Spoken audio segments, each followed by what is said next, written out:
The first time Gideon Vale saw Rowan Mercer, she was standing on a roof that had no business holding her weight. Late autumn wind tore through the clearing, rattling the pines and sending yellow leaves skittering across raw timber.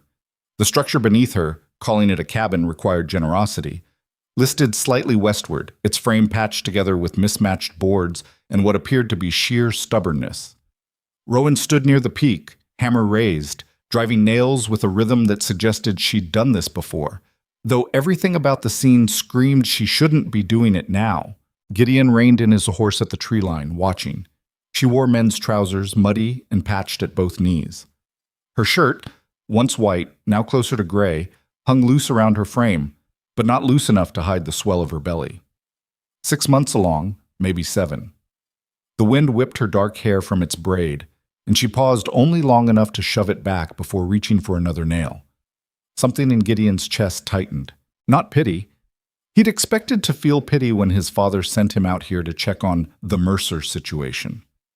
Samuel Vale had heard rumors about the woman squatting on land adjacent to their southern pastures, unmarried, pregnant, building alone, the kind of scandal that made proper frontier families whisper over Sunday dinners.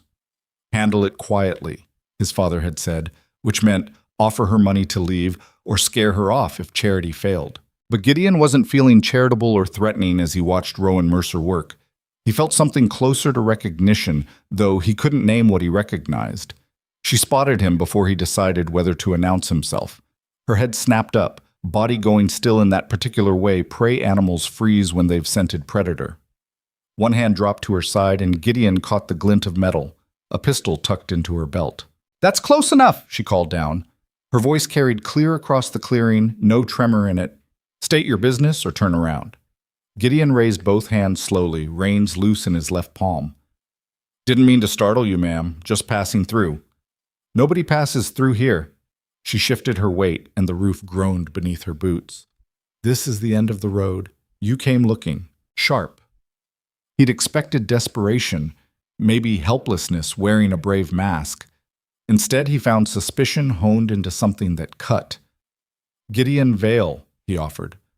"My family runs cattle south of here. Wanted to introduce myself, seeing as we're neighbors now." Neighbors.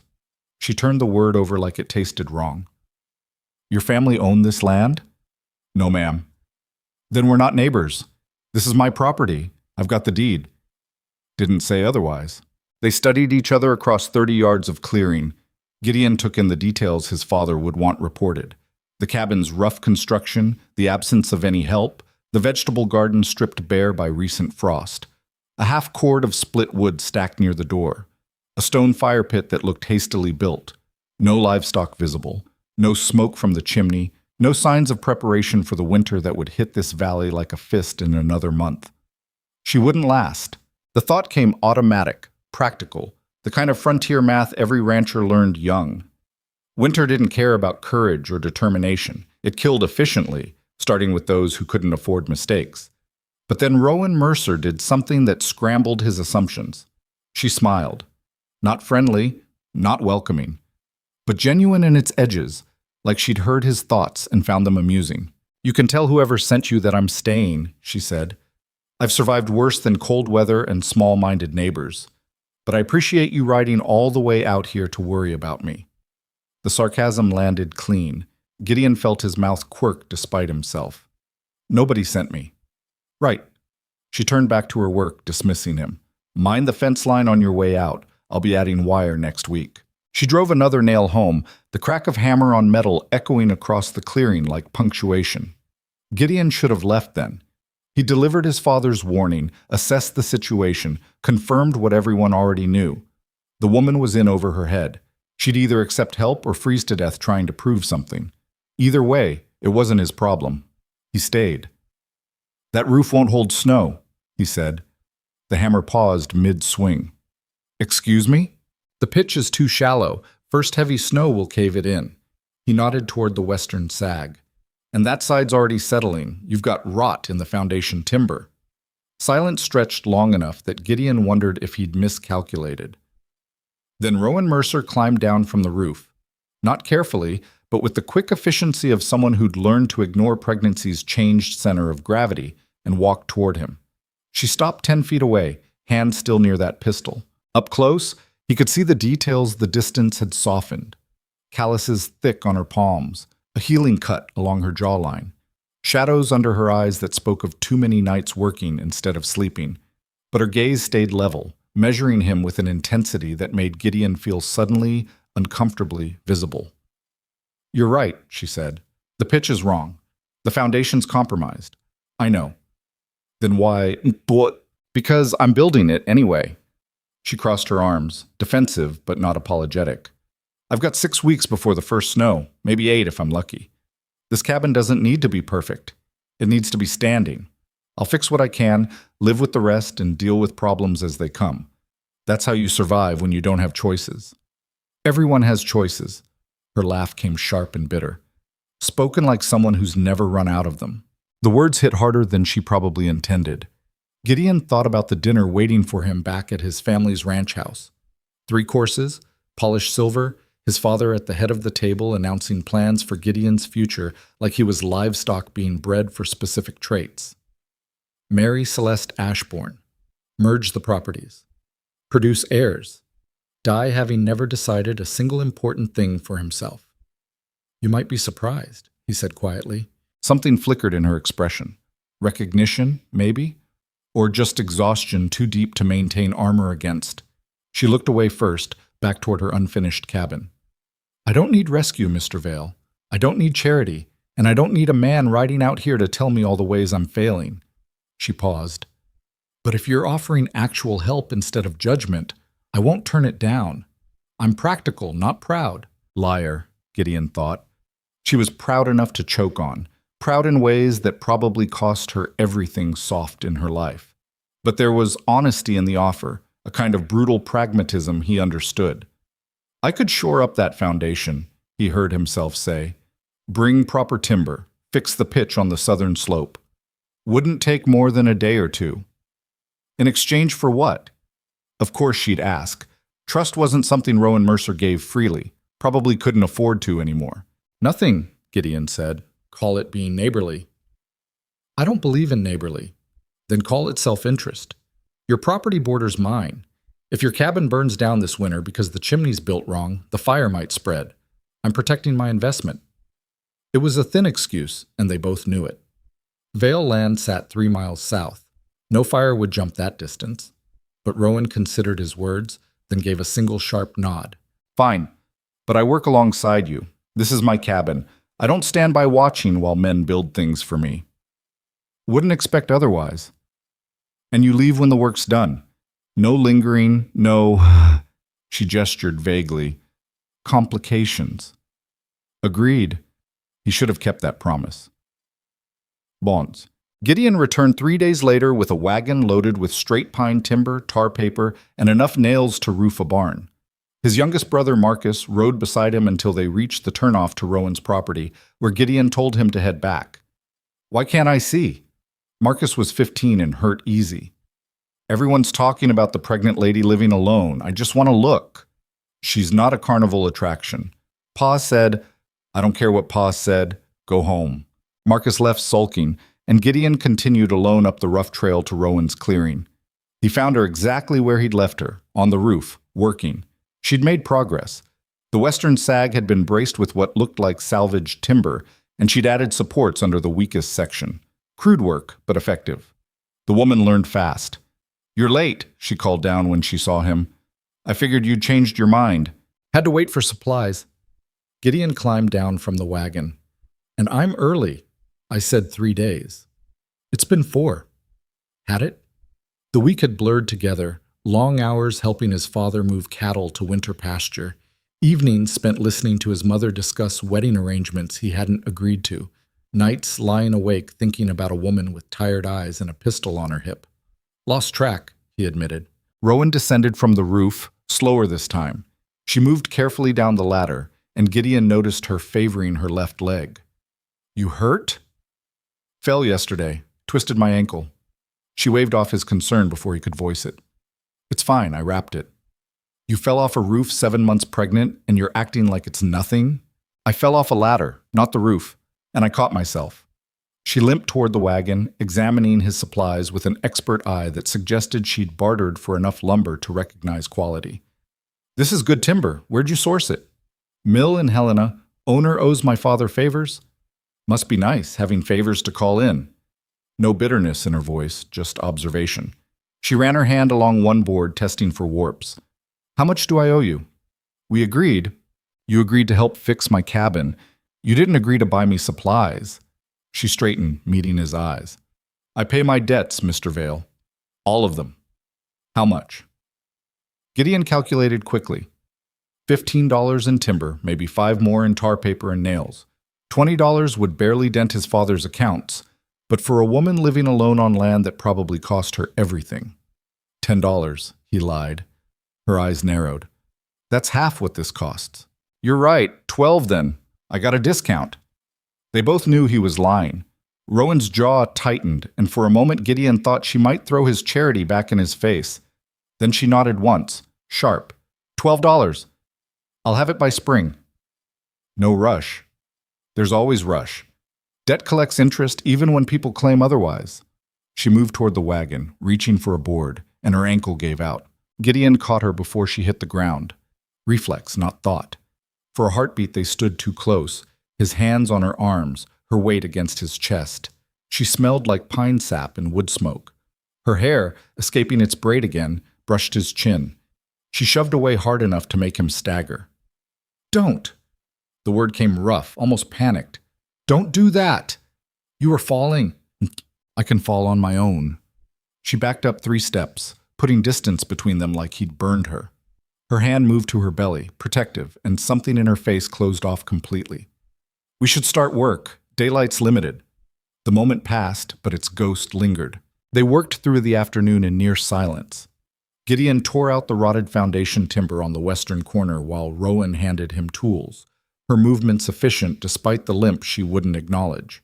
When he'd braced the corner properly, they moved to the roof, Rowan insisting on climbing up despite Gideon's protests.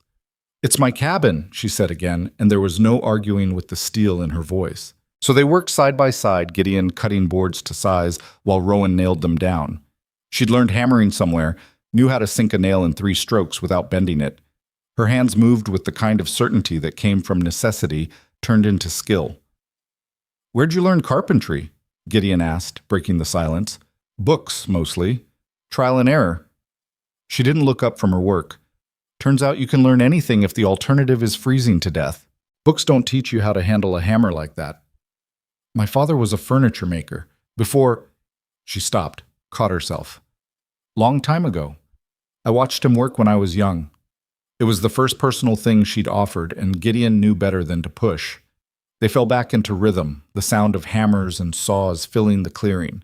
Above them, the sky started its slow fade toward evening, light going golden through the pines. Rowan broke the silence first. Why are you really here? Told you. Neighborly.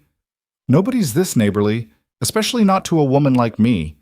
She set down her hammer, looking at him directly. Your father sent you, didn't he? To see if I'd take money to leave. No point lying. Yes. And you came back anyway? Yes. Why? Gideon considered his answer carefully. Because you didn't beg. Because you stood on that roof like you'd built a fortress instead of a shack. Because I've spent my whole life doing what other people expect, and watching you refuse to do the same felt like seeing something I'd forgotten existed. Don't know, he said instead. Maybe I'm just stubborn. Her mouth twitched, not quite a smile, but close. That makes 2 of us. They finished the roof as the sun dropped below the tree line. The western slope sat level now, properly pitched, sealed with tar paper that would hold against snow. Not perfect work, but solid. Honest. The kind of construction that might keep a woman and her child alive through winter. Rowan stood back, surveying their progress. In the fading light, her face showed something other than exhaustion. Satisfaction, maybe. Or the closest thing to peace Gideon had seen in her expression. It's good work, she said quietly. Thank you. We're not finished. Still need to brace the chimney, add insulation. I can handle the rest. Rowan, Mrs. Mercer. The correction came swift and firm. And I meant what I said. You've helped enough, more than enough. She turned toward him, and in the near dark her eyes reflected what little light remained.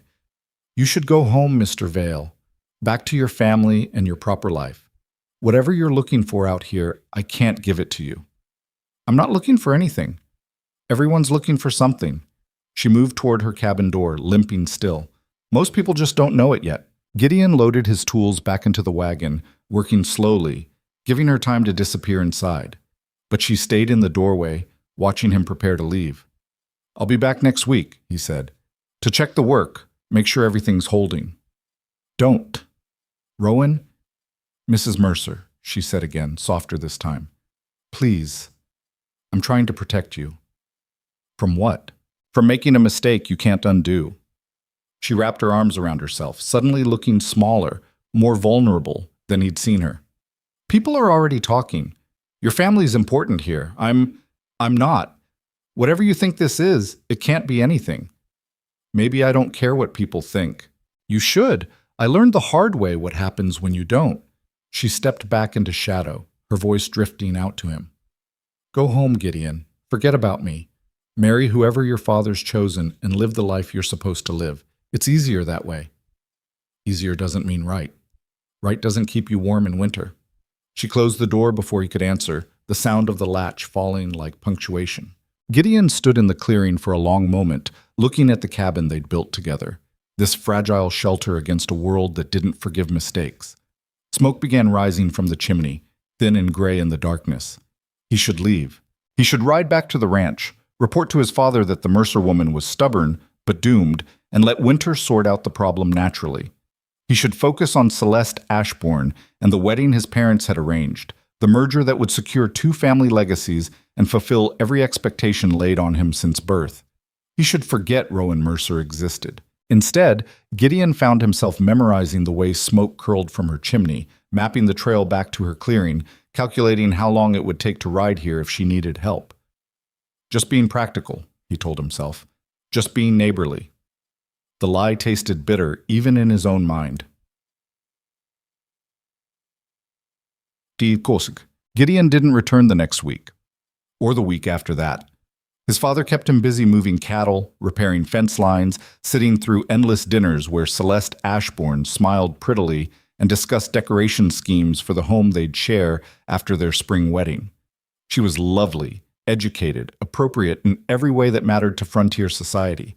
When she laughed at his jokes, it sounded genuine. When she touched his arm, it felt practiced. Nothing about her made his chest tight. Nothing about her kept him awake at night. He told himself that was a good thing. Love made people reckless.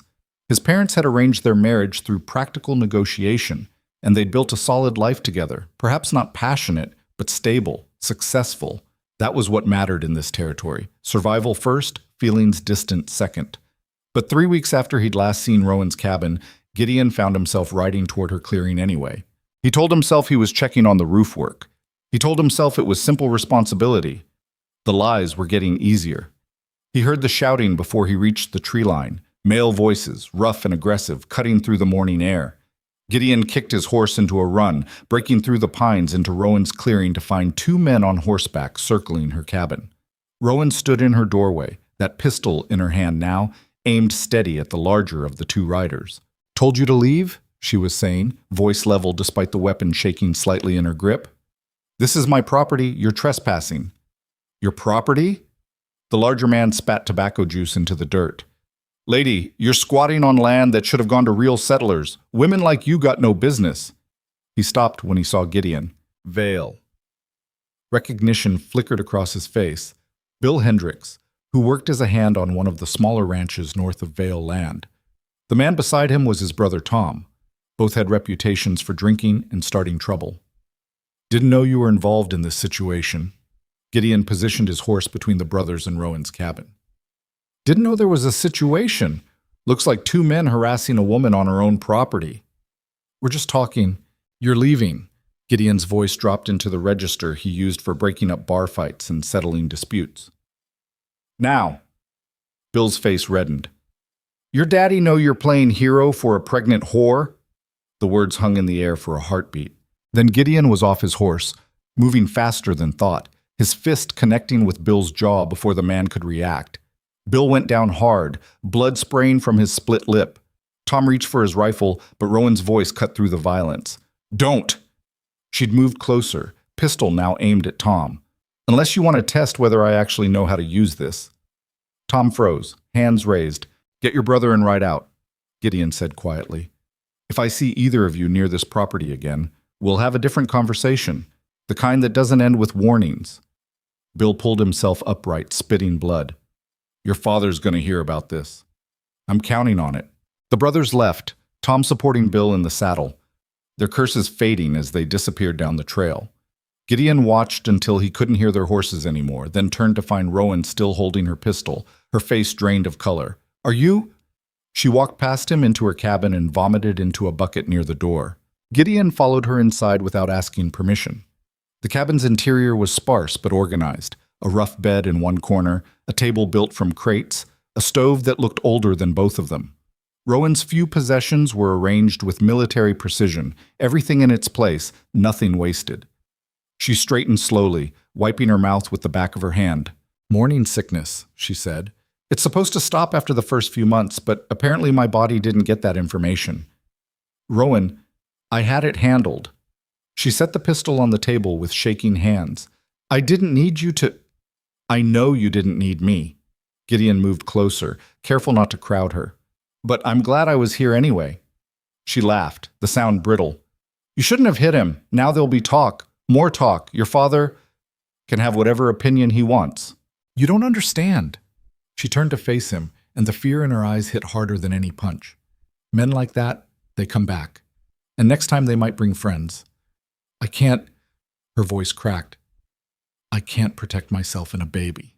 Not against that." "Then let me help." "By doing what? Standing guard outside my cabin every night?" She shook her head. "You've got your own life, your own obligations. That woman they want you to marry, Celeste." "Celeste? What's she going to think when she hears you're spending time with me?" "I don't care what she thinks." "You should." Rowan moved to her stove, needing something to do with her hands. She began building a fire, movements automatic. "You should care about all of it, your reputation, your family, your future. Those things matter here." "So do you." The words came out before Gideon could stop them, hanging in the small cabin like smoke that wouldn't clear. Rowan's hand stilled on the kindling. "Don't," she whispered. "Please don't say things like that." "Why not?" "Because I can't afford to believe them." She finished building the fire, struck a match, watched flames catch. "I believed someone once, believed he loved me, that we'd build a life together. And when things got hard, when I needed him most, he called me a whore and walked away." The father. The man who should have been here helping her survive instead of leaving her to face this alone. "I'm not him," Gideon said. "Everyone says that." Rowan stood, facing him across the cabin's cramped space. "Everyone means it when they say it, but when it comes down to choosing between love and convenience, between scandal and safety, people protect themselves. It's human nature." "Is that what you think I'm doing? Protecting myself?" "I think you're a good man trying to help, but good men still have limits." She touched her belly again, that protective gesture. "And I won't be the woman who destroys your life because I was foolish enough to trust again." Gideon crossed the cabin in 2 strides, stopping just out of reach. 3 weeks ago, you told me to forget about you, to go home and live the life I'm supposed to live." "I meant it." "I tried." He held her gaze, letting her see the truth he'd been trying to deny. "I spent 3 weeks doing everything right. I sat through dinners with Celeste, planned a wedding I don't want, pretended I could just erase you from my mind, and I failed. Gideon, I'm not asking you to trust me. I'm not asking for anything except permission to make sure you survive this winter." He softened his voice. "After that, if you still want me gone, I'll go. But let me help you until then. Please." She studied his face for a long moment, whatever she was looking for hidden behind walls he couldn't scale. Then, finally, she nodded. "Until spring," she said, "but when the snow melts, you leave. No arguments, no looking back. Agreed?" It was a promise Gideon knew he wouldn't keep, but he lied anyway. "Agreed." Sense. November came hard and fast, turning the Montana Territory into something hostile. Gideon rode to Rowan's cabin 3 times a week, bringing supplies, helping shore up her defenses against winter. They cut and stacked firewood until her supply could have heated 3 cabins. They insulated walls with mud and straw, sealed every gap that might let cold creep in. They built a small lean-to for the goat Gideon convinced her to accept. Milk and meat, he'd argued, practical, not charity. Rowan had taken the goat with grudging thanks and named her Spite. The work fell into rhythm. Gideon would arrive mid-morning after finishing his obligations at the ranch. They'd work through the day, breaking only for the simple meals Rowan prepared, bread she baked herself, vegetables from her depleted garden, occasionally rabbit or grouse, when Gideon brought game. The meals were quiet, practical, punctuated by conversations that started surface level and gradually dove deeper. He learned she'd been a teacher back east, educated at a women's seminary. She learned he'd wanted to study veterinary medicine, but his father had crushed that dream. She mentioned her father's furniture workshop in passing, the way she'd grown up in a world of books and music. He described feeling trapped by expectations, legacy pressing down like stone. Neither spoke about the future beyond spring. Neither acknowledged what was building between them with each shared task, each conversation that lasted longer than necessary, each moment when their hands brushed passing tools and neither pulled away quite as quickly as they should. But the territory noticed. "You're making a mistake," Samuel Vales said one evening, his voice cutting through dinner conversation like a blade. "That woman has a reputation. She has a cabin and a deed," Gideon interrupted, "same as anyone else. She's pregnant and unmarried. Whatever tragedy put her in that position, it's not your burden to fix." His father set down his fork with careful precision. "People are talking. The Ashbournes are hearing rumors. Let them talk. Gideon," his mother's voice gentle but firm, "we know you're trying to be kind, but kindness has consequences. Celeste is a sweet girl. She doesn't deserve—" "What about what I deserve?" The words exploded out of him before he could contain them. "Did anyone ask what I want?" Silence crashed over the dining room. "You want what every man wants," his father said finally.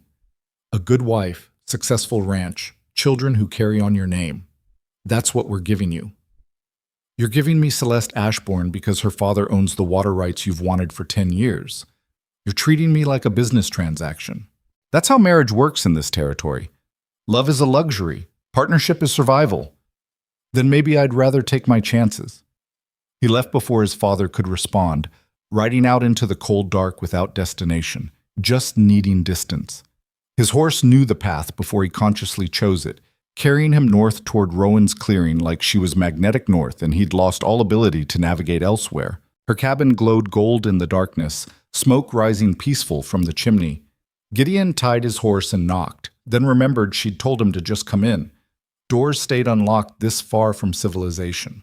He found her sitting at her makeshift table, sewing by lantern light. She looked up when he entered, surprise flickering across her face. "It's late," she said. "I know." "Something wrong?" "Everything," Gideon wanted to say. "I'm supposed to marry a woman I don't love to satisfy my father's ambitions. I'm supposed to forget you exist. I'm supposed to want the life everyone's planned for me, and instead I keep riding here like you're the only thing that makes sense." "Just needed to check the roof bracing," he lied. Rowan set down her sewing, small clothes for the baby, he realized, sewn from flour sacks and dyed with what looked like berry juice. "In the dark?" "Couldn't sleep." She studied him for a long moment, then stood slowly, her movements more labored now that she was deeper into pregnancy. She'd stopped trying to hide her body's changes, stopped pretending she wasn't tired, stopped maintaining quite so much armor around him. "You fought with your father," she said. Not a question. "How did you—" "Because you only lie about why you're here when something's hurt you somewhere else." She moved to her stove, began heating water. "Tea?" "I'm fine. You're a terrible liar." She prepared 2 cups anyway, adding something from an unlabeled jar, chamomile maybe, or mint. When she handed him his cup, her fingers brushed his, and neither of them pretended it was accident. "What did he say?" Gideon wrapped his hands around the warm ceramic. "That I'm making a mistake, that people are talking, that I'm going to ruin everything my family's built because I'm too stubborn to walk away from a situation that isn't my responsibility." "He's right." "Rowan." "He is." She sat across from him, both hands curved around her own cup. This, whatever this is, it's destroying your life, your engagement, your family relationships, your reputation. And for what? To help a woman you barely know build a cabin? I know you. You know the parts I've let you see. You don't know why I'm really here, what I'm running from. Her voice dropped. What I did. Gideon leaned forward. Then tell me, why? So you can confirm every terrible thing people whisper? She shook her head. Some stories don't have heroes, Gideon. Some women make choices they can't undo, and living with consequences is the only redemption available. I don't believe that. You should. She met his eyes over her teacup, and in the lantern light he saw grief older than her pregnancy, deeper than whatever had driven her west. I was married, properly, legally married to a man named Edmund Mercer. We had a nice house in Philadelphia, good society connections, everything proper. The past tense landed heavy. What happened? I couldn't give him children. The words came flat, rehearsed, like she'd told this story before and carved emotion out of it through repetition. 3 years of marriage, 3 miscarriages. The doctor said it was my fault. Weak constitution, they called it. Edmund started staying out late. I started suspecting he was visiting other women. Gideon waited, letting her set the pace. Then I got pregnant again. Made it past the first 3 months, past the 4th. We started believing it might actually work this time. She paused, looking down at her belly. Until Edmund decided the baby couldn't possibly be his. What? He convinced himself I'd taken a lover. That I'd gotten pregnant deliberately to trap him with another man's bastard. Rowan's voice stayed eerily calm, detached, like she was describing events that happened to someone else. He told everyone we knew. Destroyed my reputation. Filed for divorce on grounds of adultery. That's the truth? A lie? Does it matter? She looked up at him. By the time the divorce proceedings started, I knew I had 2 choices: stay and fight through courts that would rule in his favor anyway, or leave and give this baby a chance at something other than being Philadelphia's scandal. So you came here, bought land under my maiden name, filed paperwork before the divorce completed, and now I'm technically still married to a man who thinks I'm a whore, building a life on land I legally might not have the right to own. She smiled, bitter. Still want to help me? Gideon processed this, the implications spreading like cracks in ice. The baby is Edmund's. I never touched another man. But truth doesn't matter when powerful people decide on a different story. They sat in silence, tea cooling between them. Outside, wind rattled the cabin walls, winter announcing itself in the darkness. Does he know where you are? Gideon asked finally. I don't think so. I was careful. She hesitated. But if he ever finds out, if he decides he wants to make trouble, this land, this cabin, everything I've built here could disappear in a court ruling, and I'd have nothing. You'd have me. The words dropped like stones into still water. Rowan's face shifted through emotions too quick to name. Don't. I mean it. You can't mean it. You don't understand what you're offering. She stood abruptly, needing distance. I'm not some damsel you rescue and everything works out beautifully. I'm legally married. My child is legitimate, but my reputation isn't. Helping me doesn't just risk your engagement. It risks making you complicit in whatever legal disaster might follow me here. I don't care. Then you're a fool. But her voice cracked on the words. Gideon, please go home. Marry Celeste. Build the life you're supposed to build. Let me figure this out alone. Why? He stood too, closing the distance between them. Why are you so determined to push me away? Because I can't. She stopped, breathing hard. Because if I let you stay, if I let myself believe this could be real, and then you leave anyway, it'll break something in me I can't afford to lose. The confession hung between them, raw and honest. Gideon reached out slowly, giving her time to pull away. When she didn't, he tucked a loose strand of hair behind her ear, his hand lingering against her cheek. I'm not leaving, he said quietly. Not tonight. Not in spring. Not when things get complicated. He felt her lean into his touch, just slightly, just enough. You keep waiting for me to prove I'm like every other man who's disappointed you. But I'm not going anywhere, Rowan, no matter how hard you try to scare me off. You don't know that. Yes, he said. I do. She looked up at him, tears threatening at the corners of her eyes, and for the first time since he'd met her, Rowan Mercer looked like she might believe him. Then a horse's whinny shattered the moment. Gideon turned toward the door, instinct sharp. You expecting someone? No. The knock came hard and official, not friendly, not casual. Rowan's face went pale. She moved toward her pistol, but Gideon caught her wrist gently. Let me. He opened the door to find two men in dust-covered traveling coats, the shorter one holding a lantern that threw harsh shadows across his face. Sorry to disturb so late, the man said, his accent marking him as East Coast educated, probably Boston or New York. We're looking for a Mrs. Rowan Mercer. We were told she might be living at this address. Everything inside Gideon went cold. Who's asking? He said carefully. The man pulled a paper from his coat pocket. My name is Thomas Blackwell. I'm an attorney representing Mr. Edmund Mercer of Philadelphia. He looked past Gideon toward where Rowan stood frozen in the cabin's interior, and I have legal documents requiring Mrs. Mercer's immediate attention. The paper crackled in his hands, official, notarized, undeniable. Rowan's past had found her, and the expression on her face suggested it had brought exactly the disaster she'd been running from.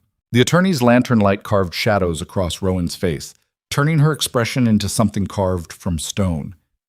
Gideon felt her retreat even though she hadn't moved, some internal collapse that happened behind her eyes, like watching a fortress seal its gates. Mrs. Mercer, Thomas Blackwell said again, his voice carrying that particular smoothness lawyers cultivated. I apologize for the late hour, but this matter requires immediate attention. May we come inside? No. Rowan's voice came out steady, harder than Gideon expected given how her hands were shaking. Whatever you need to say, you can say it from where you're standing. Blackwell exchanged a glance with his companion, a silent, larger man who had the look of hired muscle dressed in respectable clothing. As you wish. I've been retained by Mr. Edmund Mercer to deliver notice of legal proceedings concerning property disputes and custody matters related to, custody? The word ripped from Rowan. The baby isn't even born yet, which is precisely why Mr. Mercer wishes to establish legal parameters now before complications arise. Blackwell unfolded the paper with practiced efficiency.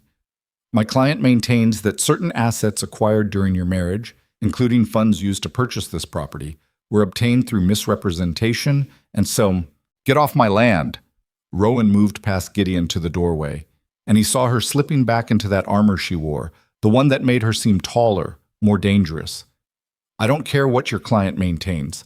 This land is mine. I bought it with money I earned before I ever met Edmund Mercer. The deed is legal and recorded. That may be, but Mr. Mercer contests the timeline, and I said, get off my land. Blackwell's smile thinned. Mrs. Mercer, I understand you're upset, but refusing to accept service of these documents won't make them disappear. The court in Helena has already... Helena? Gideon cut in. Edmund Mercer's in Philadelphia.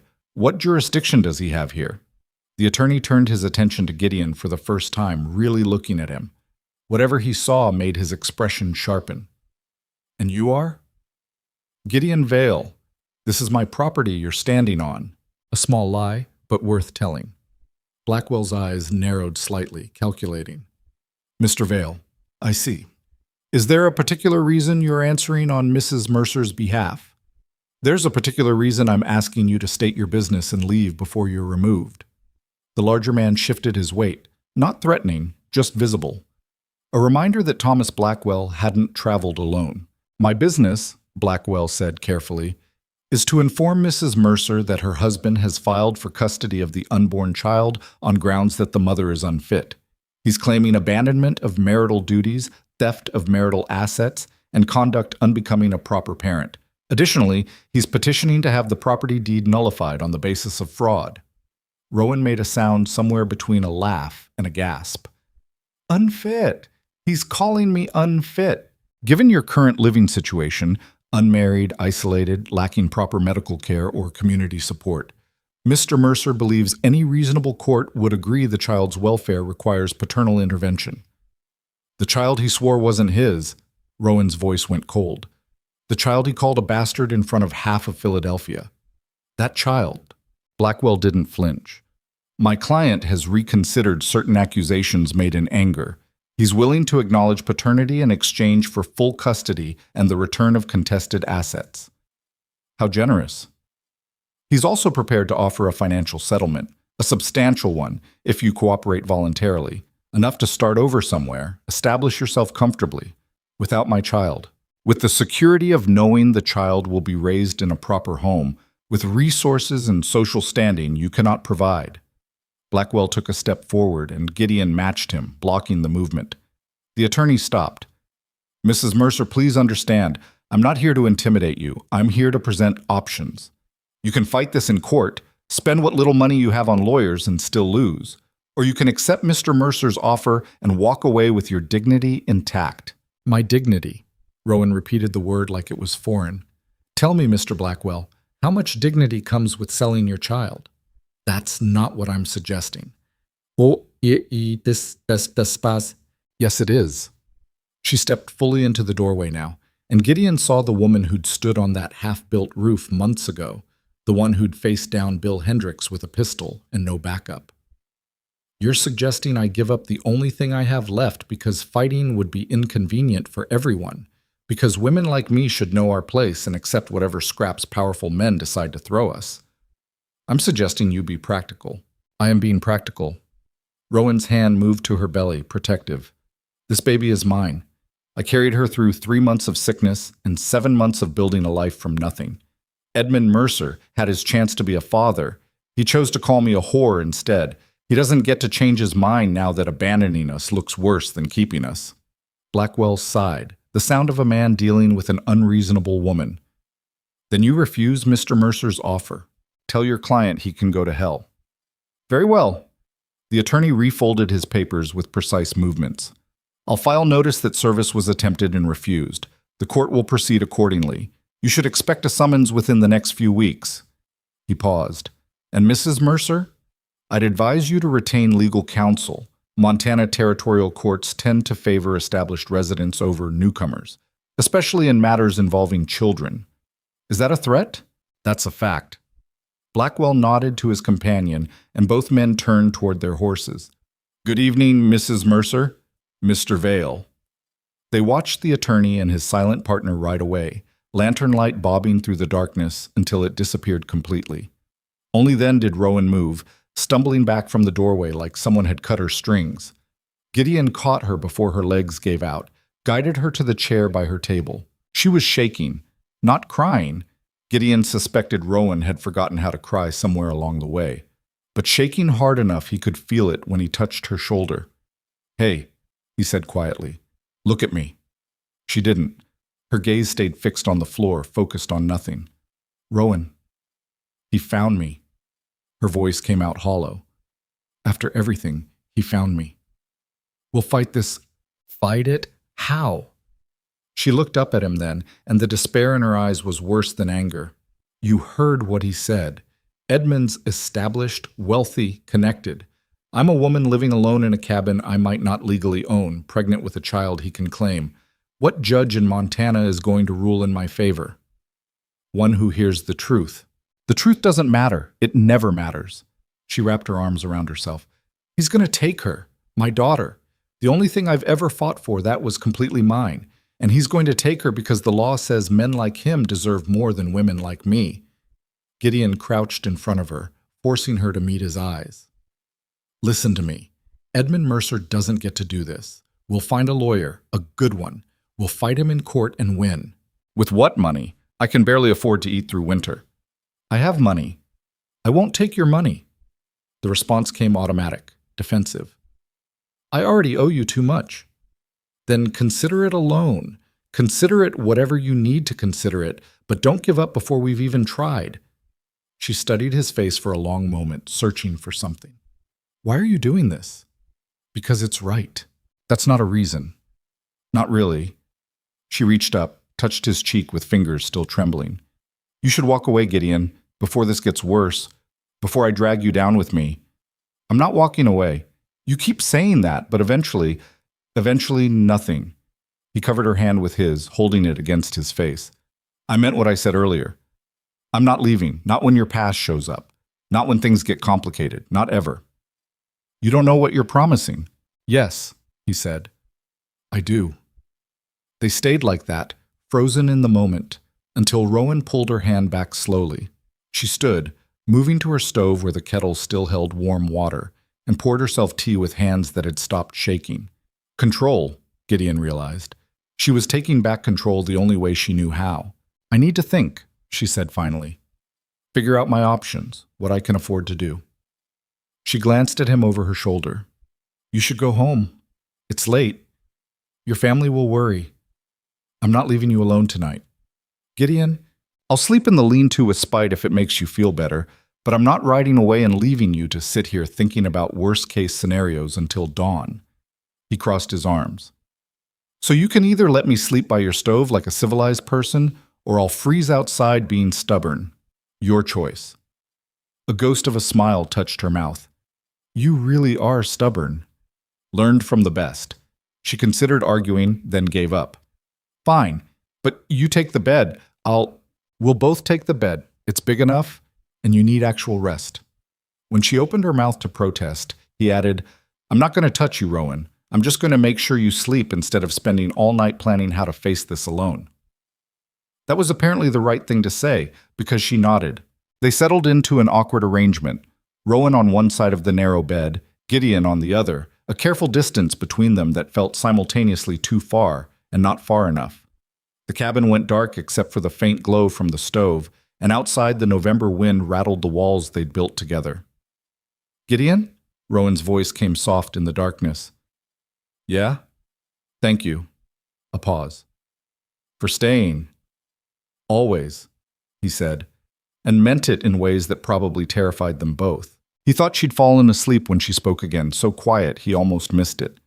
Her name was going to be Ember, the baby. I've been calling her that in my head for months. Gideon turned toward her voice in the darkness. That's a good name. Edmund will probably change it, give her something proper and Philadelphia appropriate. Something that doesn't remind anyone of where she was born or who her mother was.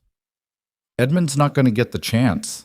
Rowan didn't answer, but he felt her hand find his across the distance between them, her fingers lacing with his like she was drowning, and he was the only solid thing in reach.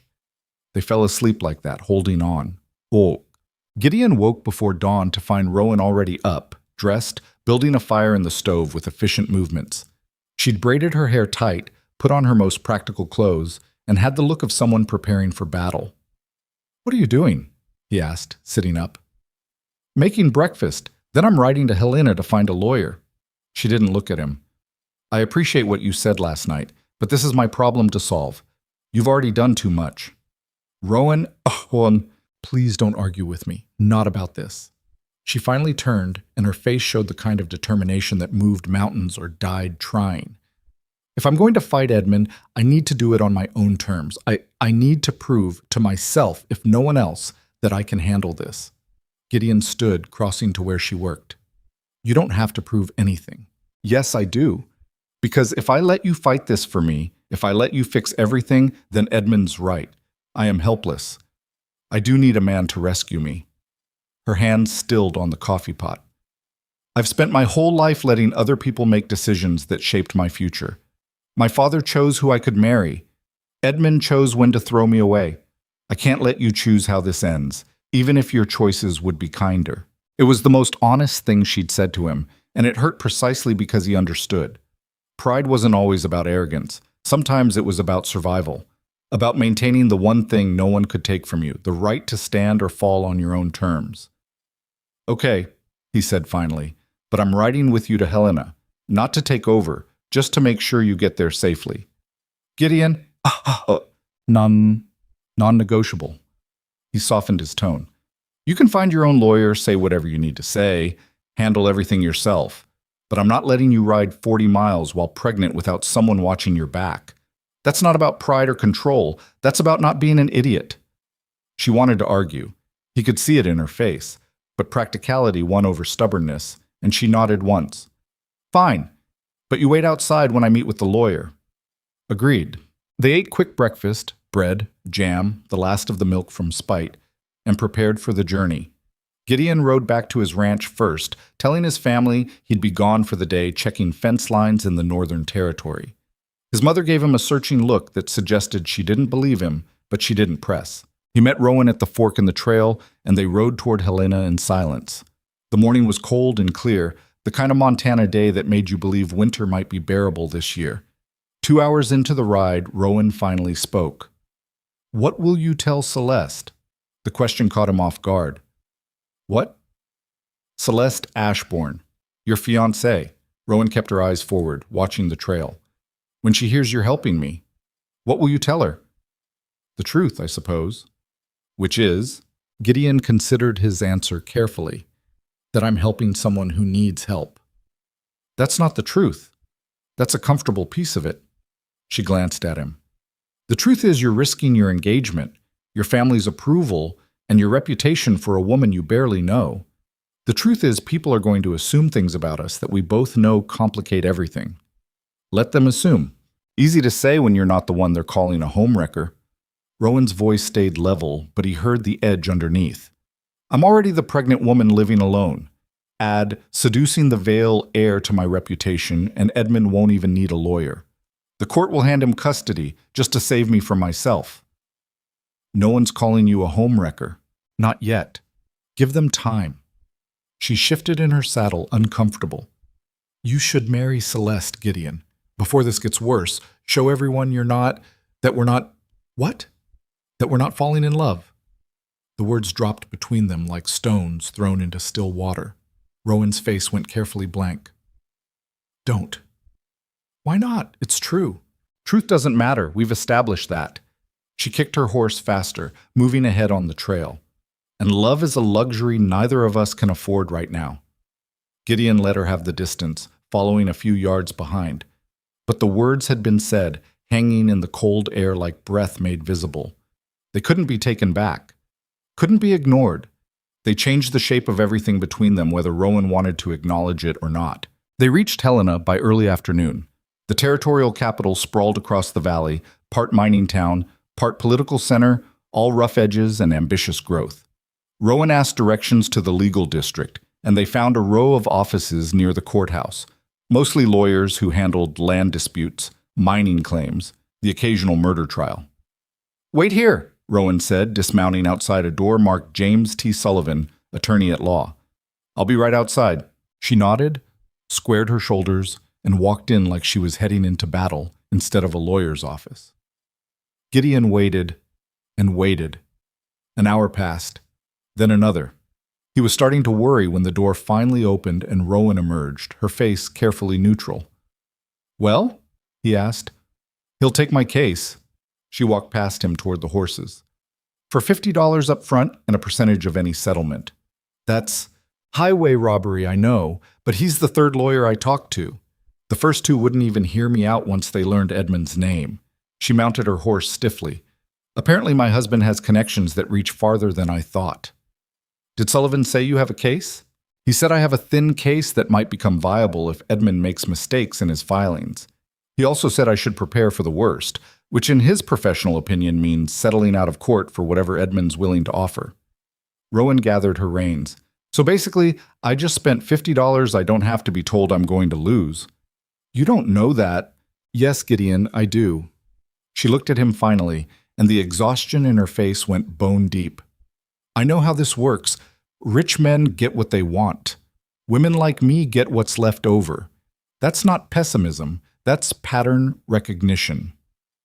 They rode back in heavy silence. The sun was setting by the time they reached the fork where their trails diverged. Gideon toward Vale land, Rowan toward her cabin. She pulled up short, turned to face him. "Thank you for coming with me," she said formally, like they were strangers instead of people who'd slept holding hands the night before. "I'll get you that $50 somehow.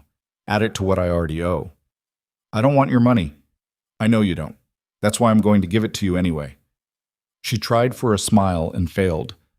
"Go home, Gideon. Your family's probably worried sick." "Rowan, I mean it this time. Go home. Marry Celeste. Fix things with your father." She took a breath. "And stop coming to my cabin. Please. For both our sakes." You don't mean that. I do. Her voice cracked slightly. Because if you keep showing up, if you keep looking at me like I'm something worth saving, I'm going to start believing it. And when I lose this case, when Edmund takes my daughter and this land and everything I've built, that belief is going to destroy me worse than losing ever could. Then fight harder. Don't give up before... I'm not giving up. The words burst from her, loud enough to spook both horses. I'm trying to survive. There's a difference. They stared at each other across 3 feet of trail that felt like a canyon. I can't watch you throw your life away for mine, Rowan said finally, quieter now. I can't be the woman who ruins you. So please, please just go home and forget about me. She rode away before he could answer, disappearing down the trail toward her cabin. Gideon sat on his horse for a long time, watching the space where she'd been. Then, slowly, he turned toward home. The next 3 weeks moved like sleepwalking. Gideon threw himself into ranch work, helping his father prepare for winter, fixing equipment, doing all the things a good son and future heir should do. His mother watched him with worried eyes, but didn't ask questions. His father seemed satisfied that whatever foolishness had possessed Gideon appeared to be fading. And 3 times a week, Celeste Ashbourne came to dinner. She was lovely. Everyone said so. Blonde and well-mannered, educated at a finishing school in San Francisco, skilled in all the things frontier society valued in a wife. She played piano beautifully. Her needlework was exceptional. She laughed at appropriate moments and never contradicted anyone in public. Sitting across from her at dinner, Gideon felt like he was suffocating. You seem distracted, Celeste said one evening, catching him staring into his wine glass instead of listening to her story about a shopping trip to town. Is everything all right? Just tired. Long day. Of course. She reached across the table, touching his hand. Her fingers were soft, uncalloused, nothing like Rowan's work-roughened skin. You work so hard. I'm sure once we're married and settled, you'll be able to rest more. Settled. The word made him want to run. Celeste, he heard himself say, why are you marrying me? She blinked, startled. What kind of question is that? An honest one. Well, because our families arranged it, because it makes sense, because we're suited to each other. She smiled uncertainly. Why are you marrying me? Because I don't know how to say no, because it's what everyone expects, because the woman I actually want has locked me out of her life to protect me from her disaster. Same reasons, he lied. Celeste studied him for a moment, and something sharp flickered in her eyes. Not hurt exactly, but calculation. You're thinking about her, aren't you? That woman living alone north of here. Gideon went still. What? People talk, Gideon, especially about the Vale heir spending time with an unmarried pregnant woman. She withdrew her hand. My father asked me if I knew about it, if I was aware my fiancé was the subject of certain rumors. What did you tell him? That I trusted you completely. That whatever you were doing was charitable, not scandalous. She paused. Was I wrong? The question hung between them, loaded. Gideon could lie, should lie, could tell Celeste that Rowan meant nothing, that he'd been doing his Christian duty helping someone less fortunate, that his heart belonged completely to his intended bride. Instead, he told the truth. I don't know, he said quietly. I don't know what's between us or what it means. I just know I can't stop thinking about her. And I know that's not fair to you. Celeste's face went carefully neutral. I see. I'm sorry. Don't. She stood, gathering her shawl. Don't apologize for something you can't control. It makes it worse. Celeste, I should go. She moved toward the door, then stopped, looking back at him. For what it's worth, I don't love you either. I like you well enough, and I think we could build a perfectly pleasant life together. But love? She shook her head. I know what that looks like. This isn't it. Then why? Because pleasant is safe. Because building a life with someone you like is often smarter than chasing someone who makes you feel reckless. She smiled sadly. But you're not interested in smart right now, are you? You want the woman who makes you feel alive, even if she destroys you in the process. Gideon had no answer for that. Celeste left, and he sat alone in the dining room feeling like he'd just burned down his future and couldn't quite figure out why he wasn't more upset about it. His father found him an hour later, anger radiating from every line of his body. Celeste's father just sent word the engagement is off. Something about you being emotionally unavailable. Samuel Vale slammed a hand on the table. What the hell did you say to her? The truth. The truth. His father's voice dripped contempt. And what truth was that? That you've been playing house with a desperate woman who trapped you with sob stories about her hard life? Rowan didn't trap anyone. Her name is Rowan now? You're on first-name basis? Samuel laughed, the sound bitter. You stupid boy. You threw away a strategic alliance, disappointed a good family, and humiliated your mother. For what? For a woman who's still legally married to someone else? Gideon's head snapped up. How do you know about that? Because I make it my business to know who's squatting on land near my property. Because when my son starts acting like a fool, I investigate why. His father pulled a paper from his pocket, slammed it on the table. Rowan Mercer, née Sullivan, married to Edmund Mercer 3 years ago in Philadelphia. No divorce on record in Montana or Pennsylvania, which means whatever you think is happening between you is adultery in the eyes of the law. Edmund abandoned her. Edmund filed for divorce in Pennsylvania, which she ran from before it could be finalized. That doesn't make her single. That makes her a woman hiding from legal proceedings. Samuel leaned forward. And now her husband's come to claim what's his. The child, the property, probably her freedom if he pushes hard enough. And you want to throw yourself into the middle of that mess? I want to help her. You want to destroy yourself trying to save someone who can't be saved. There's a difference. His father straightened. Here's what's going to happen. You're going to apologize to the Ashbournes, beg Celeste to reconsider, and you're going to stop this foolishness before it costs us everything. And if I don't? The silence stretched long and dangerous. Then you make a choice, Samuel said finally. Your family and your future, or that woman and whatever doomed fantasy you've built around her. But understand, if you choose her, you choose it alone. No family money, no inheritance, no Vale name backing you when this all falls apart. You'd disown me. I'd let you learn the hard way what happens when pride and passion override common sense. His father's voice softened slightly. Son, I'm not trying to be cruel. I'm trying to save you from a mistake that will haunt you for the rest of your life. That woman has nothing to offer you except complications and heartbreak. Maybe that's enough. Samuel Vale stared at his son for a long moment, then shook his head. Then you're a bigger fool than I thought. He left Gideon alone with the ultimatum hanging in the air like smoke. Gideon rode to Rowan's cabin that night, knowing he shouldn't, unable to stop himself.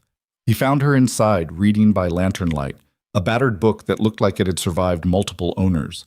She looked up when he entered, surprise flickering across her face. Gideon? What are you? My engagement's off. She stood slowly, setting the book aside. What? Celeste and I. It's done. I told her I couldn't marry her, and her father ended it.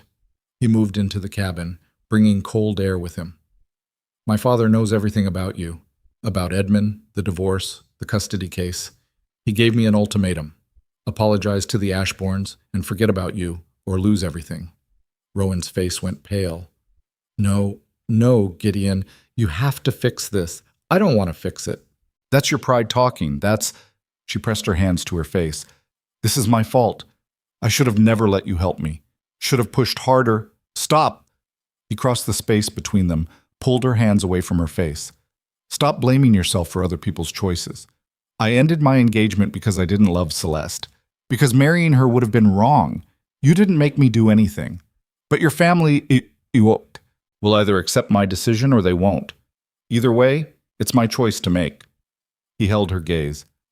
I'm not here asking for permission or approval. I'm here because I need you to stop pushing me away. Stop trying to protect me from consequences I'm willing to face. Why? The word came out broken. Why would you risk everything for this? For me. Because love isn't supposed to be safe or convenient or approved by everyone around you. He cupped her face in his hands, feeling her tremble.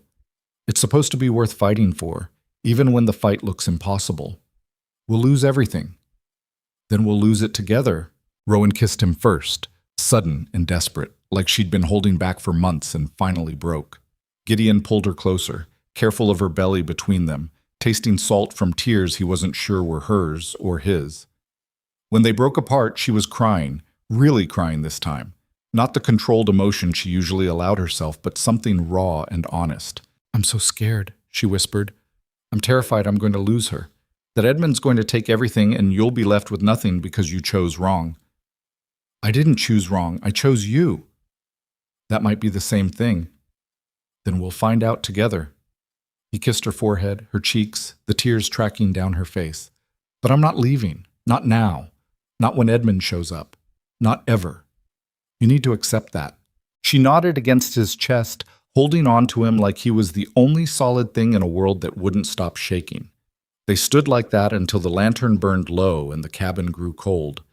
Then Gideon built up the fire while Rowan made tea, and they sat together in the small space they'd built through stubbornness and hope. Knowing tomorrow would bring consequences neither could fully predict. But tonight, they had each other. And for now, that was enough. The summons arrived on a Tuesday morning, delivered by the same silent man who'd accompanied Thomas Blackwell weeks earlier. He handed Rowan the official papers without comment, tipped his hat, and rode away before she could form words to respond. Gideon watched her read the document, watched the color drain from her face as she processed the legal language that boiled down to a simple, brutal truth. Edmund Mercer was suing for full custody of their unborn child, nullification of Rowan's property deed, and restitution for what he claimed were stolen marital assets totaling nearly $3,000. The court date was set for 3 weeks before her due date. "They're trying to make me give birth in Philadelphia," Rowan said, her voice flat with shock. "Under Edmund's supervision, with doctors he's chosen." She looked up at Gideon. "He's not just trying to take custody. He's trying to control everything from the moment she's born." "Sullivan can fight this." "Sullivan charges by the hour I don't have." She set the papers on her table with shaking hands. "And even if I could afford him, what judge is going to rule in favor of a woman living in sin with a man who's not her husband?" The words landed like accusations, though Gideon knew she hadn't meant them that way. But the truth was inescapable. The territory had noticed. People whispered in town when Gideon showed up for supplies. His mother received fewer social calls. The Vale name, once unassailable, had developed cracks. And at the center of the scandal stood Rowan, 8 months pregnant and facing legal destruction. "We could leave," Gideon said suddenly. "Pack what we can carry and head to Colorado. Different territory, different laws."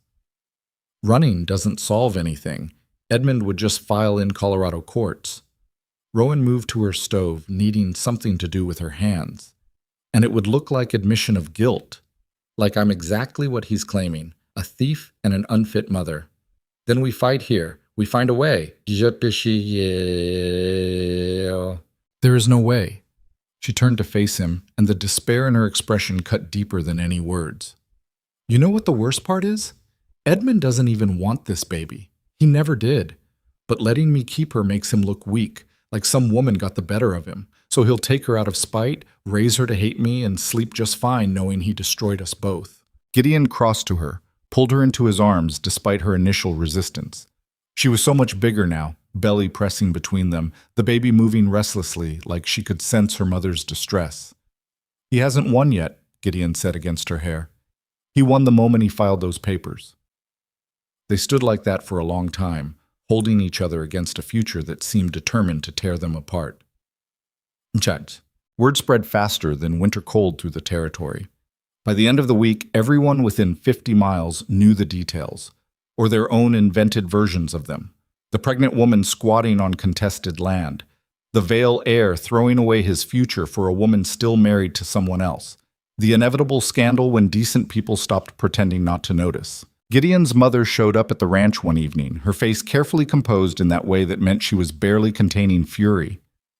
"Your father's in Helena," she said, pouring herself whiskey without asking.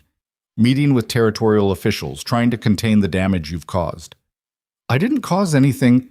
"You ended your engagement for a married woman. You've been living at her cabin more than your own home.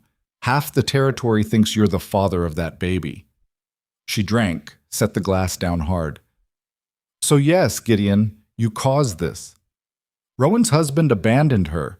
Rowan's husband is coming to reclaim what's legally his, and you've put yourself in the position of looking like an adulterer and a home wrecker. His mother's voice shook slightly. Do you understand what that means for this family?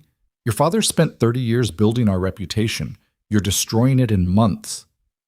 Maybe that reputation wasn't worth having if it required me to turn my back on someone who needed help.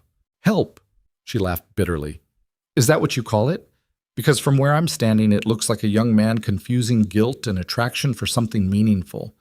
You feel sorry for her, Gideon. That's not the same as love. You're wrong. Am I? His mother moved closer, and he saw genuine pain in her eyes now. Then answer me this. When Edmund Mercer takes that baby, when Rowan loses her land and has nothing left, will you still want her? When she's just a bitter woman who reminds you daily of everything you sacrificed for nothing, will you still feel the same? Yes. You can't know that. I do know that. Gideon met his mother's gaze steadily. Because I'm not staying for who she might become. I'm staying for who she is now, someone who's fought harder than anyone I've ever known for the chance to build a life on her own terms. Someone who pushes me away to protect me, even when she's terrified of being alone. That's not guilt or attraction, that's love. His mother stared at him for a long moment, then sighed heavily. Your father's going to disown you. You know that, right? The money, the land, everything you were supposed to inherit, he'll cut you out completely. I know. And you're choosing her anyway. I'm choosing us. She poured another whiskey, drank it slower this time. Then I hope she's worth it, because once your father makes his decision, there's no going back. You'll be on your own. I've been on my own for a while now, just didn't realize it until I met someone who knew what that actually meant. His mother left without another word, and Gideon sat alone in the ranch house that had been his home for 26 years, wondering how much longer he'd be welcome inside it. The town meeting happened 3 days later, called by the Territorial Council to discuss matters of community standards and proper conduct. Everyone knew what it really meant, a public trial of Rowan Mercer and anyone stupid enough to defend her. Gideon arrived with Rowan despite her protests that he should stay away. They walked into the community hall together, and the conversations died like candles snuffed out. 200 pairs of eyes tracked their movement to the back row, judgment written clearly on every face. Thomas Blackwell sat at the front, Edmund Mercer's proxy, radiating smug confidence. James Sullivan, Rowan's attorney, looked uncomfortable and underprepared beside him. Council Chairman William Morrison called the meeting to order, his voice carrying false warmth. We're here tonight to discuss concerns raised about property disputes and moral conduct that may impact our territory's reputation. Mr. Blackwell, you've requested this forum. Please proceed. Blackwell stood every inch the polished Philadelphia lawyer. Thank you, Chairman. I'll be brief. My client, Mr. Edmund Mercer, is a respected businessman whose wife abandoned him while pregnant with his child. She fled to this territory using marital funds to purchase property under fraudulent pretenses. Mr. Mercer is simply attempting to reclaim what's legally his child, his money, and his wife's return to her proper place. Murmurs rippled through the crowd. Now, Blackwell continued, we might dismiss this as a private marital dispute, except Mrs. Mercer has involved others in her deception. Specifically, Mr. Gideon Vale has been providing material and personal support to a married woman, creating scandal that reflects poorly on all of us. More murmurs, louder now. Rowan's hand found Gideon's under the bench, squeezing hard enough to hurt. What we're asking, Blackwell finished, is simple. The community should encourage Mrs. Mercer to return to Philadelphia with her husband, resolving this situation with dignity and tact. And Mr. Vale should step back from a relationship that dishonors both his family and this territory's values. He sat down to scattered applause. Morrison turned to Rowan. Mrs. Mercer, would you like to respond? Gideon felt her tense beside him. They discussed this, staying quiet, letting Sullivan speak, not giving Blackwell ammunition. But Rowan stood anyway, pulling her hand from his, and walked to the front of the hall. She was so clearly pregnant now, belly prominent under her simplest dress, that every woman in the room could count backward and do the math. She stood before 200 people ready to condemn her, and her voice came out steady. My name is Rowan Sullivan Mercer, she began. I came to this territory 6 months ago because my husband accused me of adultery, claimed the child I'm carrying isn't his, and destroyed my reputation to cover his own infidelity. Shocked silence. I didn't run from a good marriage. I escaped a man who decided abandoning his pregnant wife was easier than admitting he was wrong. She looked directly at Blackwell. And now that Edmund's realized how it looks, a wealthy man throwing away his own child, he wants to rewrite history. Pretend he's the victim. Take my daughter to save his pride. Mrs. Mercer, Morrison interrupted. This is inappropriate. What's inappropriate is a community meeting called to shame a woman for having the audacity to survive. Rowan's voice rose slightly. I bought my land legally. I built my cabin with my own hands. I've asked nothing from anyone except the right to live in peace. And yes, Gideon Vale helped me. Helped a neighbor. Helped someone who needed it. Since when is kindness grounds for public trial? Kindness isn't the issue, Blackwell interjected smoothly. The issue is a married woman entertaining a single man inappropriately. I'm not married. The words dropped like stones into water. Not really. Not in any way that matters. The hall erupted, people shouting, women gasping, Morrison hammering for order. Gideon stood, instinct driving him toward Rowan, but she held up a hand, stopping him. Edmund Mercer filed for divorce 3 months into my pregnancy, she said, speaking over the noise. He wanted it documented that he didn't believe the baby was his, that I was unfaithful. The proceedings were nearly complete when I left Philadelphia. I have the papers to prove it. Papers that were never finalized, Blackwell countered, which means you're still legally bound to Mr. Mercer, and any relationship with Mr. Vale constitutes adultery. Then let Edmund finish the divorce, Rowan shot back. Let him go under oath and explain why he suddenly wants a child he publicly disowned. Let him tell a court why his pride matters more than this baby's welfare. Your welfare is precisely the concern. Blackwell's voice dripped false sympathy. You're living in a crude cabin, unmarried, dependent on the charity of a man who's not your husband. What court would consider that a fit environment for a child? A court that values truth over appearances. A court that... Rowan stopped suddenly, her hand moving to her belly. Her face went pale. Gideon was moving before conscious thought, reaching her as her knees buckled. He caught her, lowered her carefully to a chair someone shoved forward. I'm fine, she whispered, but her breathing had gone shallow. Just give me a minute. You're not fine. Gideon crouched in front of her. We're leaving. No, I need to finish. This meeting is over. Morrison's voice cut through the chaos. Mrs. Mercer clearly needs medical attention. We'll reconvene when... We'll do no such thing. Samuel Vale's voice came from the back of the hall, and Gideon turned to see his father standing, command radiating from every line of his body. My son may have made foolish choices, but I won't stand by while you people turn a property dispute into a witch trial. The silence that followed was absolute. Samuel walked down the center aisle, people parting before him. Edmund Mercer's personal grievances aren't this territory's concern. If he has legal claims, let him pursue them in proper courts. But calling a public meeting to humiliate a pregnant woman, that's cowardice dressed as righteousness. Mr. Vale, Blackwell began, with all respect, you'll show respect by ending this circus. Samuel's gaze swept the crowd. How many of you came west to escape judgment about your past? How many of you started over because life back east didn't work out the way you planned? He paused. This territory was built by people who needed second chances. Since when do we deny that to others? Murmurs again, but different now. Uncertain. My son made his choice, Samuel continued. I don't agree with it, but he's a grown man and his mistakes are his to make. The rest of you should worry about your own affairs and let the courts handle theirs. He turned to Gideon. Take her home. Make sure she and the baby are safe. It was permission and dismissal in one, and Gideon understood that his father had just spent whatever political capital he'd been hoarding, burning bridges to buy his son an exit. Thank you, Gideon said quietly. Samuel nodded once, then walked out without looking back. Charkit. Rowan stayed silent during the ride home, one hand pressed to her belly, her face drawn with pain or exhaustion or both. Gideon kept glancing at her, worried, but she waved off his concerns. I'm fine. Baby's just active today. You collapsed. I got dizzy. There's a difference. She shifted in the saddle. Your father didn't have to do that. I know. It'll cost him. Politically, socially. I know that too. They reached her cabin as darkness fell. Gideon helped her down from the horse. noticing how she moved more carefully now, like everything hurt. Inside, he built up the fire while she collapsed into her chair, exhaustion finally showing. "I shouldn't have stood up," she said. "Shouldn't have said all that.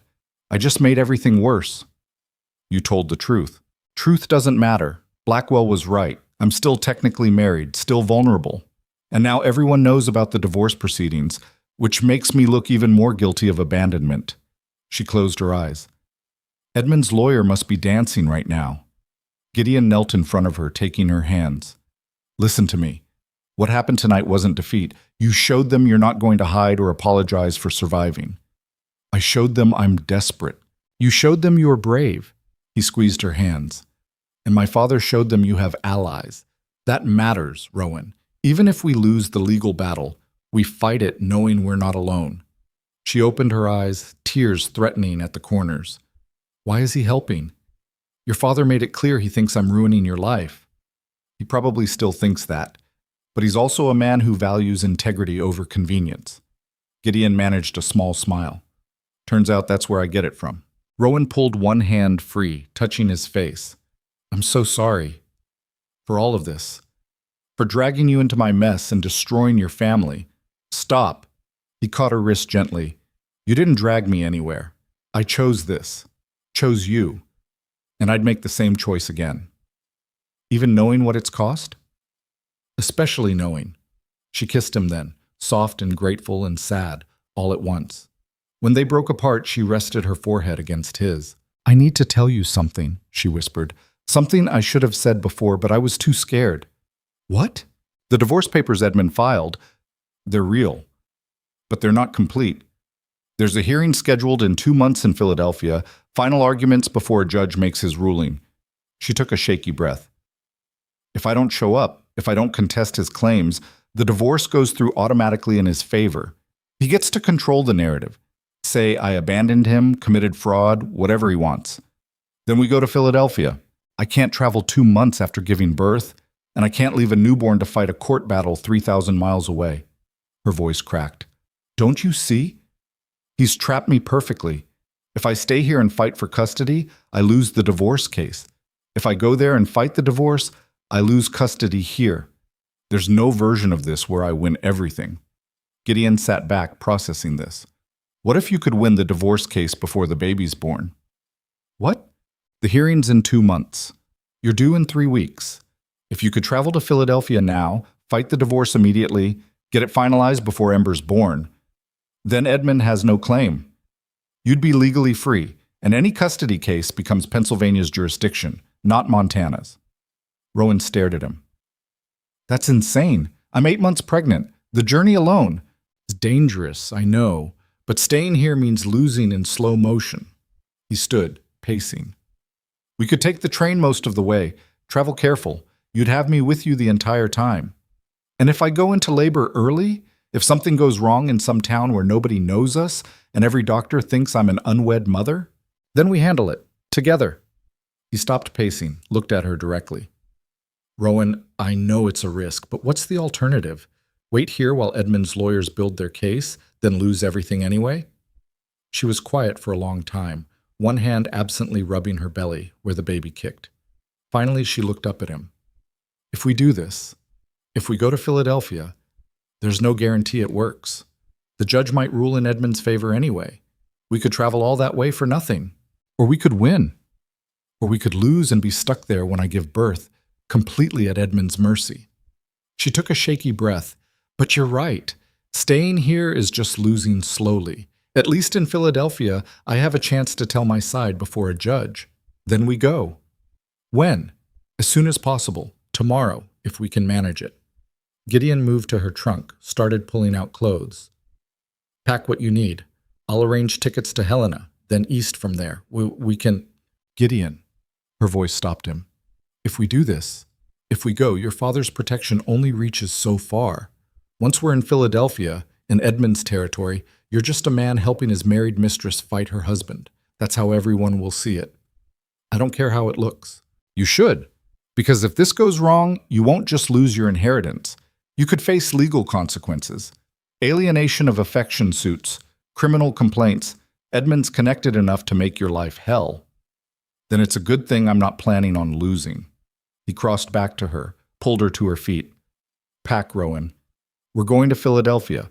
We're going to face Edmund Mercer in court, and we're going to win. She searched his face, looking for doubt or hesitation. Finding none, she nodded slowly. Okay, we go. They spent the night preparing, packing what little Rowan owned into bags small enough to travel with. Gideon rode back to the ranch before dawn, finding his father in the stable, checking horses. I need money, Gideon said without preamble. Enough for train tickets to Philadelphia, lodging, court fees. Call it a loan if it makes you feel better, but I need it today. Samuel looked at him for a long moment. Philadelphia. She has to contest the divorce in person. It's the only way to win. Or the fastest way to lose everything. His father moved to a stall, checking the horse inside. You're asking me to fund a fool's errand. I'm asking you to help me do the right thing. The right thing? Samuel laughed bitterly. Son, the right thing would have been staying out of this mess from the start. But since you're apparently determined to see it through to disaster, I suppose I can't stop you. He pulled a leather pouch from his coat, handed it to Gideon. The weight suggested several $100s at least. This is the last help you get from me, Samuel said quietly. After this, you're on your own. Win or lose in Philadelphia, don't come back here expecting the Vale name to protect you. That bridge is burned. I understand. Do you? Because once you leave, once you choose her over everything else, there's no undoing it. You'll be tied to whatever consequences follow for the rest of your life. I know. Gideon pocketed the money. And I'm choosing it anyway. His father studied him, and something shifted in his expression. Not approval exactly, but maybe a grudging respect. You're braver than I was at your age. Or more foolish, probably both. Probably. Take care of her, and the baby. Samuel turned back to his horses. And if you make it back someday, you can tell me if it was worth it. Gideon left without another word, knowing he wouldn't see his father again for a long time. Maybe never. Mshaka. They caught the afternoon train from Helena, Rowan wrapped in blankets, despite the mild weather, trying to appear smaller and less pregnant than she was. Gideon had bought them a private sleeper car, expensive but necessary. The last thing they needed was Rowan going into early labor in a public compartment. The train lurched forward, and Rowan pressed her face to the window, watching Montana disappear behind them. Second thoughts? Gideon asked. About 1,000 of them. She looked at him. But I'm still going. Good. They traveled for 3 days, the landscape changing from mountains to plains to the industrial sprawl of eastern cities. Rowan slept fitfully, waking often with pains that might be early contractions or might be nothing. Gideon stayed awake most nights, watching her breathe, praying silently to whatever forces controlled fate that they'd make it to Philadelphia before the baby decided to arrive. On the 4th day, the train pulled into Philadelphia's Grand Station, all marble and iron and crowds of people who didn't know or care about 2 travelers from the territories. Rowan stood on the platform, staring at the city she'd fled 6 months earlier. I never wanted to see this place again, she said quietly. Then we'll make this fast. In and out. It won't be fast. Court proceedings take time, and Edmund's lawyers will drag everything out as long as possible. She took a breath. But we're here now. Might as well finish what we started. They found lodging at a modest boarding house in a neighborhood far from Edmund's social circles. The landlady, Mrs. Chen, asked no questions when Gideon claimed Rowan was his wife, just took their money and showed them to a small room on the 2nd floor. That night, Rowan sat by the window overlooking Philadelphia's gas-lit streets, one hand on her belly. She's quiet tonight, she said. Usually she kicks constantly around this time. Maybe she's tired from the journey. Maybe.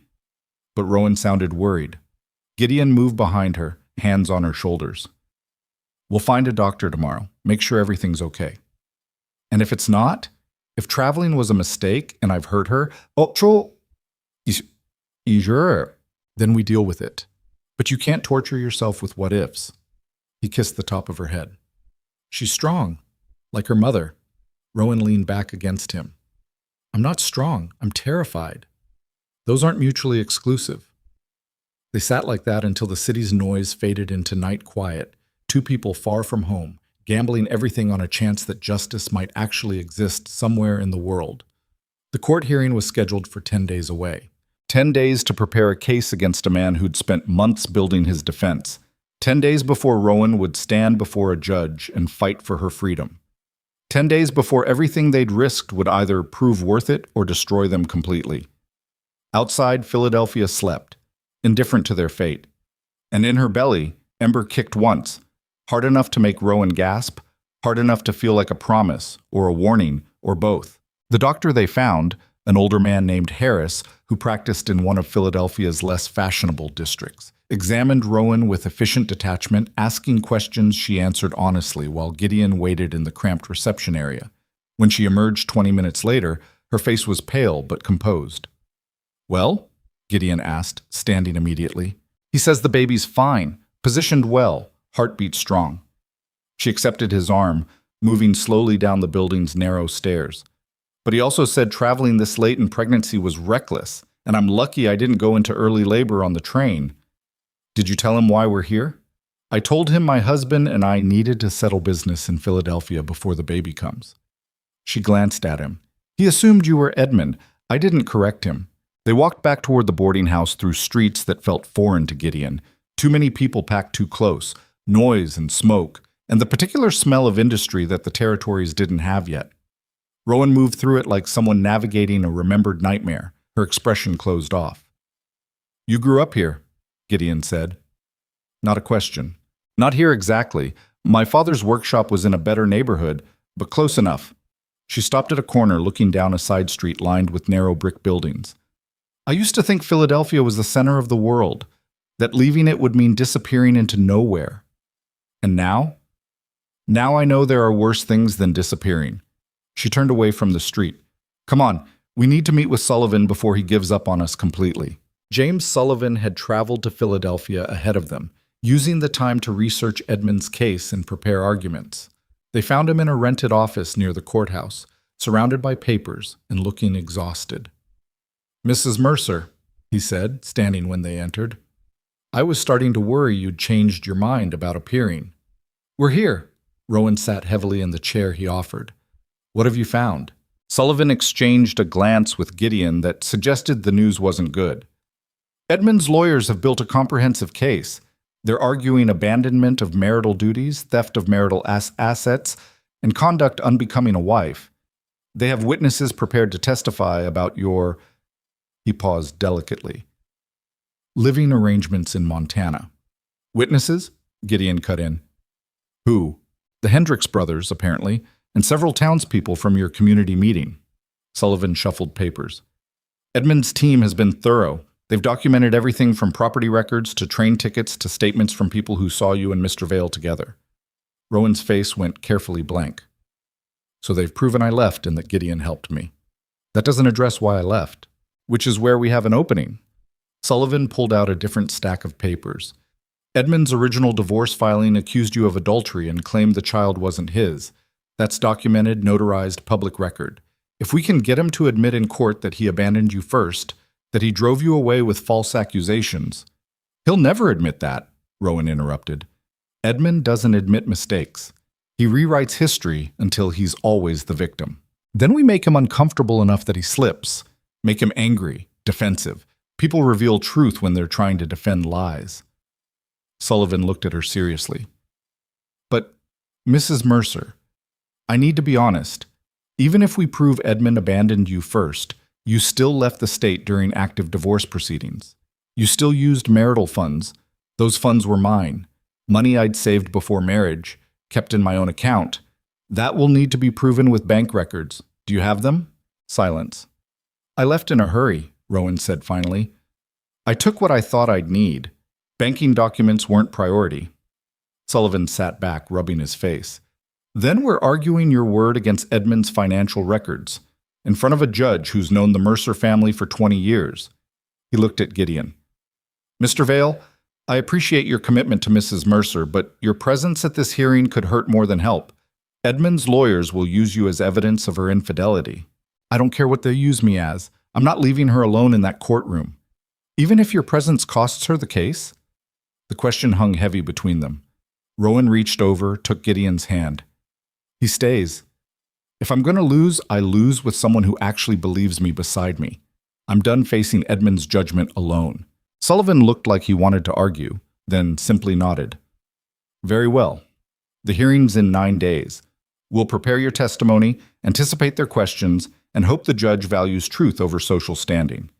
He didn't sound optimistic. They left the office as afternoon faded toward evening. Rowan walked in silence for several blocks before stopping outside a small church, its stone facade darkened by decades of city soot. I got married here, she said quietly, 3 years ago. Everyone said Edmund and I were perfect together. Good families, similar backgrounds, all the right connections. She laughed bitterly. I wore white and promised forever, and I meant it. Really believed marriage was about partnership and building something together. What changed? Reality. Edmund wanted a wife who looked good at parties and produced heirs on schedule. When I couldn't, when my body kept failing at the one thing it was supposed to do, he decided I'd broken our contract. She touched her belly. And when I finally did manage to stay pregnant, he convinced himself it couldn't possibly be his. Because in Edmund's world, he doesn't fail. Other people fail him. Gideon pulled her closer, careful of her size. He's going to lose. Whatever happens in that courtroom, he's already lost. Because you survived him. You built a life he said was impossible. Surviving isn't the same as winning. Maybe not. But it's not nothing either. They walked back to the boarding house as gas lamps flickered to life along the streets. Mrs. Chen had left dinner warming on the stove. Simple food, but well made. The kind of practical kindness that didn't ask questions. They ate in their small room, Rowan picking at her plate while Gideon tried to project confidence he didn't entirely feel. What if we lose? She asked suddenly. What if the judge rules in Edmund's favor and I'm stuck here, trapped in a marriage that was dead years ago? Then we figure out the next step.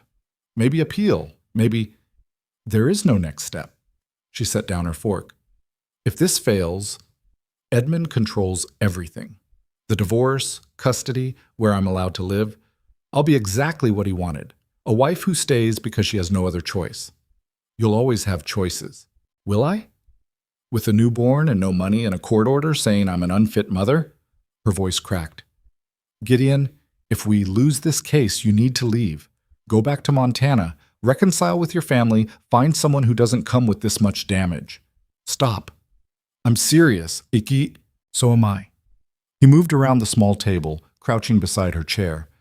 I didn't come to Philadelphia to abandon you if things get hard. I came because we're in this together, win or lose. And if we lose, we'll find another way. Maybe not right away, maybe not for years, but we'll find it. She touched his face, tears finally spilling over. You're a fool. Probably, but I'm your fool. She kissed him then, desperate and grateful, and they held each other in the small room while Philadelphia's nighttime noise filtered through thin walls, proof that the world kept moving regardless of their private disasters. The next week passed in a blur of preparation. Sullivan drilled Rowan on potential questions, warning her about the tactics Edmund's lawyers might use to make her emotional or defensive. Gideon spent hours in Philadelphia's Hall of Records, trying to track down any documentation that might support Rowan's claims about her personal savings, her father's estate, anything that proved the money she'd used wasn't stolen from Edmund. He found almost nothing useful. On the 6th day, Rowan started having contractions, mild but regular enough that Dr. Harris insisted she stay in bed. The hearing was 3 days away. She can't travel to the courthouse if she's in active labor, the doctor told Gideon privately. And I can't guarantee she won't be. First babies come on their own schedule. What happens if she doesn't appear? The hearing proceeds without her. Edmund's version becomes the only version. Harris paused. Mr. Mercer, and I'm assuming you're not actually Mr. Mercer. You seem like a decent man. But you're asking a woman who's 9 months pregnant to fight a legal battle against someone with considerably more resources and social standing. Even if her body cooperates, the odds aren't favorable. I know the odds. Then maybe it's time to consider settlement. Edmund's lawyers have made offers that involve giving up her child and her freedom. That's not settlement, that's surrender. Harris sighed. Sometimes surrender is how you survive to fight another day. Gideon returned to their room to find Rowan sitting by the window, one hand pressed to her lower back, her face tight with pain she was trying to hide. Contractions? he asked. Maybe, or maybe just my body's way of saying this was all a terrible idea. She shifted, trying to find a comfortable position. Dr. Harris tell you I'm probably going into labor soon? He mentioned it? Of course he did.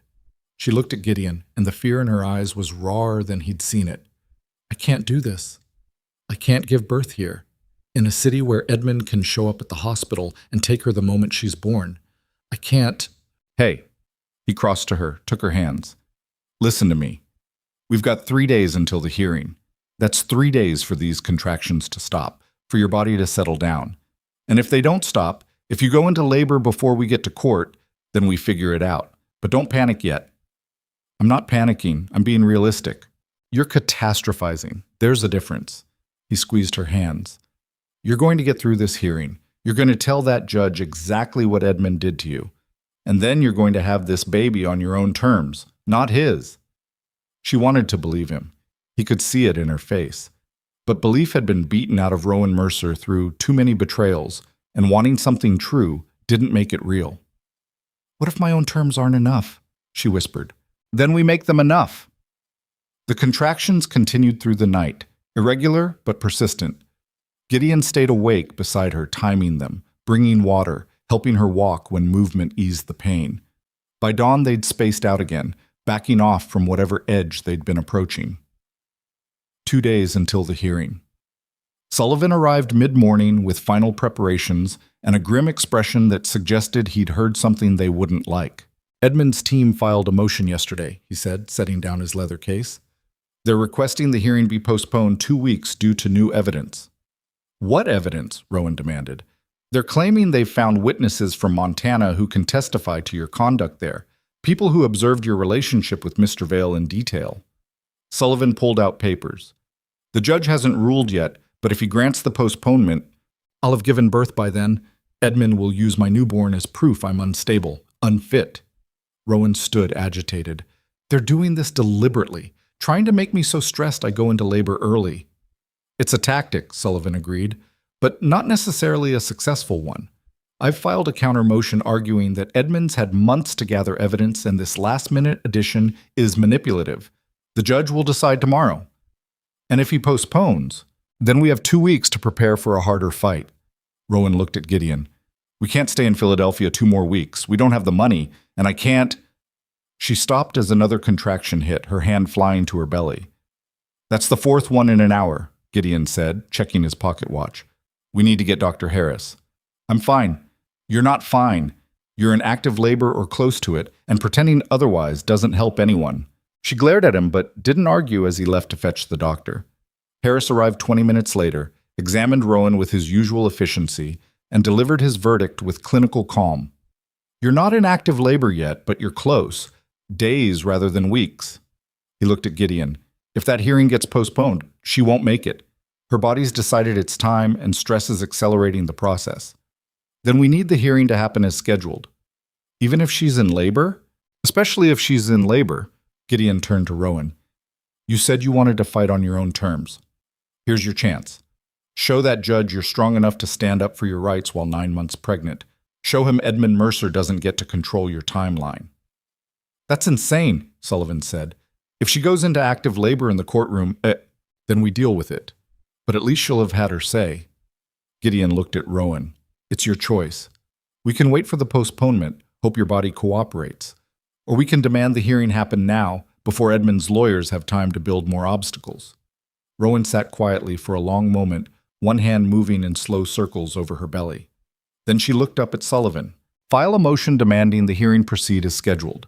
Argue that any postponement is unnecessary delay designed to prejudice my case. Her voice came out steady, determined. And tell that judge that Rowan Mercer will be present in his courtroom day after tomorrow, ready to testify, regardless of what Edmund's lawyers want. Sullivan looked like he wanted to protest the strategy, then simply nodded. I'll file within the hour. Botek. The judge ruled in their favor that evening. The hearing would proceed as scheduled. Rowan's contractions intensified overnight, waking her every hour, making sleep impossible. By morning, her face was drawn with exhaustion and pain, but she dressed carefully in her simplest dress, the one that made her look respectable rather than desperate. and let Gideon help her down the boarding house stairs. "You don't have to do this," he said quietly. "Even now you could stay here, send word you're too ill. And let Edmund win by default?" "No." She gripped his arm as another contraction rolled through. "I'm seeing this through." They arrived at the courthouse an hour early, giving Rowan time to rest in a small anteroom Sullivan had secured. The contractions were coming every 20 minutes now, regular and getting stronger. Dr. Harris had given her something for the pain, but she'd refused to take it, afraid it would make her foggy during testimony. "Mrs. Mercer?" Sullivan appeared in the doorway. "They're ready for us." The courtroom was smaller than Gideon expected, paneled in dark wood that made everything feel oppressive. A handful of observers sat in the gallery, mostly older men in expensive suits, Edmund's social circle come to watch the spectacle. And at the plaintiff's table sat Edmund Mercer himself. Gideon had built an image of him from Rowan's stories, cruel, dismissive, a man who'd thrown away his wife like she was defective merchandise. The reality was more complicated. Edmund was handsome in the way money made men handsome, well-dressed and confident, looking like someone who'd never doubted his right to occupy space. When his eyes found Rowan across the courtroom, his expression showed contempt and something else. Maybe hurt, maybe just wounded pride. They took their seats at the defendant's table. Rowan sat carefully, one hand pressed to her lower back. Gideon wanted to touch her, offer comfort, but knew any public display would only hurt her case. Judge Edward Morrison, no relation to the Montana Territory chairman, but cut from similar cloth, entered with appropriate ceremony. He was 60-something, gray-haired, and had the look of someone who'd heard every excuse and believed none of them. "We're here for the matter of Mercer versus Mercer," he began, shuffling papers. "Divorce proceedings initiated by the plaintiff, Edmund Mercer, on grounds of adultery and abandonment. Mrs. Mercer is contesting these grounds and requesting dissolution on different terms." He looked over his reading glasses. "I understand Mrs. Mercer traveled a considerable distance to be present today." "Yes, Your Honor," Sullivan said, standing. "My client wished to address these accusations in person rather than allow them to stand unchallenged." "Commendable, if unusual." Morrison's gaze moved to Rowan. "Mrs. Mercer, are you prepared to testify?" Rowan stood slowly, another contraction clearly hitting her as she did. Gideon saw her jaw tighten, saw her force herself upright through sheer will. "I am, Your Honor." "Very well. Mr. Blackwell, you may begin." Thomas Blackwell stood with practiced ease, and Gideon recognized the same smooth confidence he'd shown in Montana. Edmund's lawyer was good at this, too good. "Your Honor, this is a straightforward case. Mr. Mercer married Mrs. Mercer 3 years ago in good faith. When the marriage deteriorated due to Mrs. Mercer's infidelity and subsequent abandonment, my client filed for divorce on appropriate grounds. Mrs. Mercer fled the state rather than face these proceedings, taking marital assets and establishing an improper relationship with another man in Montana Territory. Blackwell gestured to the stack of papers on his table. "We have documentation of everything, train tickets, property records, witness statements confirming Mrs. Mercer's cohabitation with Mr. Gideon Vale while still legally married to my client." "Cohabitation," Sullivan cut in. "That's a deliberate mischaracterization." "Counsel will have his turn," Morrison said mildly. "Mr. Blackwell, continue." "Thank you, Your Honor. My client is willing to forgive these transgressions if Mrs. Mercer agrees to reasonable terms, custody of their child, return of misappropriated funds, and a quiet dissolution that allows both parties to move forward with dignity intact." "How generous," Rowan muttered, too quiet for the judge to hear but loud enough for Gideon to catch. Morrison looked at Sullivan. "Your response?" Sullivan stood. "Your Honor, the grounds Mr. Mercer filed under are provably false. My client was never unfaithful. The child she's carrying is demonstrably my client's husband's, a fact he publicly denied to justify his own infidelity. Mrs. Mercer left Philadelphia not as abandonment, but as escape from a man who falsely accused her, destroyed her reputation, and created an untenable living situation. These are serious accusations, Mr. Sullivan. They're documented accusations, Your Honor. Mr. Mercer filed his original divorce petition claiming the child wasn't his. That petition is public record. 3 months later, he's claiming he wants custody of the same child he disowned. The contradiction speaks to his actual motivations." Blackwell stood smoothly. My client was acting on information he believed to be accurate at the time. Upon further reflection and counsel, he's reconsidered. He's changing his story to look less like a man who abandoned his pregnant wife, Sullivan interrupted. That's not reconsideration, that's damage control. Morrison held up a hand. Gentlemen, we'll address these matters through proper testimony. He turned to Rowan. Mrs. Mercer, approach the witness stand. Rowan stood and Gideon saw her sway slightly before catching herself. She walked to the witness stand with careful dignity, was sworn in, and sat down heavily just as another contraction hit. Morrison noticed. Mrs. Mercer, are you quite all right? I'm fine, Your Honor. Please continue. Blackwell approached with predatory confidence. Mrs. Mercer, when did you leave Philadelphia? 6 months ago, late May. And where did you go? Montana Territory. I purchased property there and began building a homestead. Alone? Yes. A pregnant woman building a homestead alone in the wilderness. That strikes me as remarkably difficult. It was difficult. I managed. Did you have help? Here it came. Rowan glanced at Gideon, then back at Blackwell. Eventually, yes. A neighbor offered assistance. This neighbor being Mr. Gideon Vale? Yes. The same Mr. Gideon Vale currently sitting beside your attorney? Yes. Blackwell paced slowly, letting the implication settle. Mrs. Mercer, what was the nature of your relationship with Mr. Vale? Neighborly, at first. He helped repair my cabin, brought supplies. Did it remain neighborly? Rowan's hands clenched on the witness stand's railing. Mr. Vale became a friend when I needed one. A friend, I see. Blackwell pulled a paper from his jacket. We have testimony from a Mr. William Hendricks stating he observed you and Mr. Vale in what he described as intimate circumstances on multiple occasions. How do you respond to that? Mr. Hendricks and his brother harassed me on my property. Mr. Vale intervened to protect me. If that's what Mr. Hendricks calls intimate circumstances, he's a liar or a fool. Mrs. Mercer, Morrison's voice carried warning. I apologize, Your Honor. Rowan took a breath. But I won't let my reputation be destroyed by men who resented my presence in the territory. Blackwell smiled slightly. Did you or did you not develop romantic feelings for Mr. Vale while still married to my client? Silence stretched across the courtroom. Rowan looked at Sullivan, who nodded slightly. They'd prepared for this question, and the truth was her best defense. I did, Rowan said finally. But I didn't act on those feelings. Mr. Vale and I maintained appropriate boundaries until after I filed my own contest to the divorce proceedings.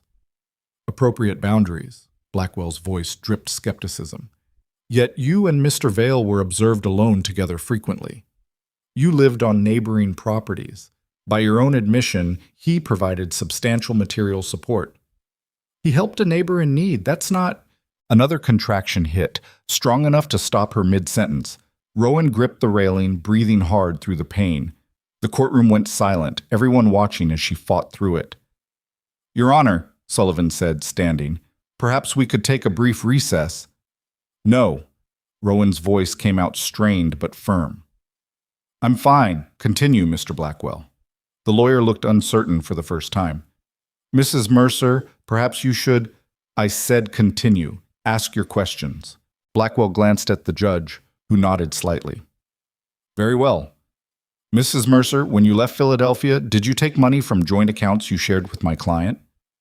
I took money from my personal account, money I'd saved before marriage and kept separate. Do you have documentation proving these accounts were separate? No, I left too quickly to gather banking records. So we have only your word that this money wasn't marital property? You have my word, which used to mean something before your client destroyed it. Your Honor, Blackwell protested. But Morrison was looking at Rowan with something that might have been respect. Mrs. Mercer, I'll allow some latitude given your circumstances, but please confine yourself to answering questions directly. Yes, Your Honor. The questioning continued for another 20 minutes, Blackwell trying to establish abandonment and infidelity while Rowan pushed back with increasing exhaustion. Gideon watched her fight, watched her refuse to give ground even as her body was clearly preparing to give birth, and felt something in his chest tighten with pride and fear in equal measure. Finally, Sullivan stood for his turn. Mrs. Mercer, why did you leave Philadelphia? Because my husband accused me of carrying another man's child. Because he told everyone we knew I was unfaithful. Because staying meant raising my daughter in a home where her own father had already rejected her. Did you commit adultery? No, never. Did you steal from your husband? No. I took what was mine. Did you abandon your marriage, or did your marriage abandon you first? Rowan's voice finally broke. Edmund left me long before I left Philadelphia. He left me every time he came home drunk and angry. Every time he blamed me for not giving him children. Every time he looked at me like I'd failed him by existing. Tears tracked down her face now. So yes, I left. But I left a marriage that was already dead. Sullivan let the words settle, then turned to the judge. Your Honor, my client isn't asking for anything except recognition that she was the victim of abandonment, not the perpetrator. She deserves a divorce on terms that don't paint her as an adulteress, and she deserves custody of a child her husband publicly disowned. Morrison looked at Edmund, who'd been sitting silent throughout the testimony. Mr. Mercer, do you wish to testify? Edmund stood, and Gideon finally saw what Rowan had fled, the entitled anger of a man who believed he deserved better than reality had given him. Your Honor, I made mistakes. I said things in anger I regret, but Rowan is still my wife, and that child is still mine. I'm willing to forgive her poor choices and provide a proper home for our family. Forgive? Rowan stood suddenly, another contraction clearly hitting. You want to forgive me? For what?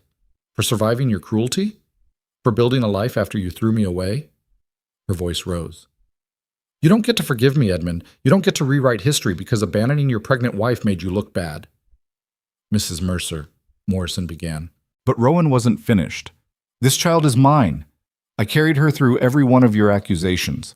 I built a home for her with my own hands, and you're not taking her away because your pride can't handle the truth. She swayed, and Gideon was moving before conscious thought, catching her as her legs gave out. Water suddenly soaked through her dress, pooling on the courtroom floor. Her water just broke, Dr. Harris said from the gallery, already moving forward. She's in active labor. The courtroom erupted into chaos.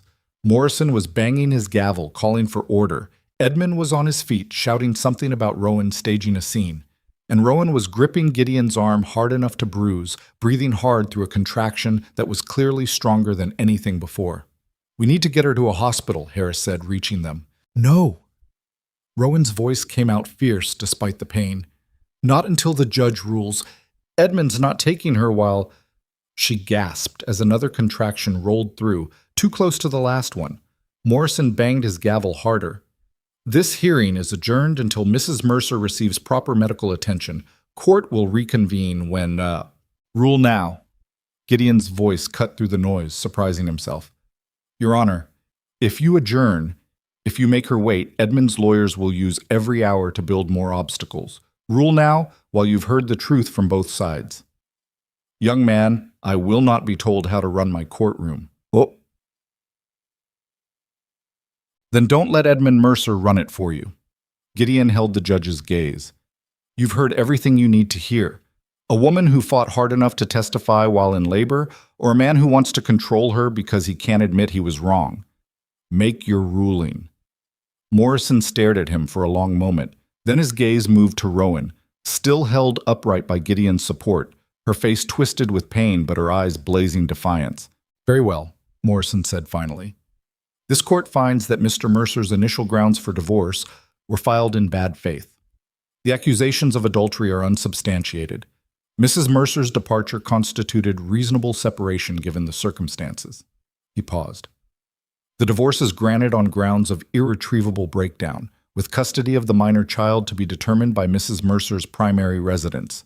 Mr. Mercer will have visitation rights to be established after the child's birth. Your Honor, that's completely... Blackwell started. My ruling stands. This hearing is concluded. Morrison banged his gavel once more. Now get that woman to a hospital before she gives birth in my courtroom. Rowan sagged against Gideon, relief and pain warring on her face. We won, she whispered. We actually won. You won, he corrected. Now let's get you somewhere safe. Dr. Harris and Sullivan helped support Rowan as they moved toward the exit.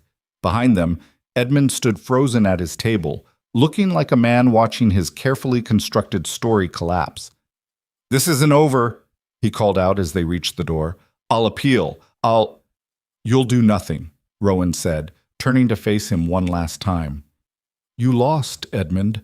Accept it with whatever dignity you have left. Then another contraction doubled her over, and they were moving again, out of the courthouse, into the Philadelphia afternoon where carriages waited and life continued indifferent to courtroom victories. They made it 3 blocks before Rowan screamed, her body deciding it had waited long enough. Hospital's too far, Harris said grimly. We need to find somewhere closer. Mrs. Chen's boarding house was 2 blocks away. They half-carried Rowan up the stairs to their room, Harris barking orders while Sullivan ran to fetch his medical bag and more towels. Gideon supported Rowan through contractions that were coming one on top of another now, no break between them. I can't do this, she gasped. It's too fast, too much. Yes, you can, Harris said, all business now. Your body knows what to do. Just breathe through it. I'm trying. Don't try. Do. The doctor positioned himself at the foot of the bed. Next contraction, you push. Understand? Rowan nodded, terrified and exhausted and completely out of options. The next 4 hours blurred together in pain and sweat, and sounds Gideon would never forget. Rowan screamed, cried, cursed Edmund and the universe and every choice that had led her to giving birth in a boarding house room far from home.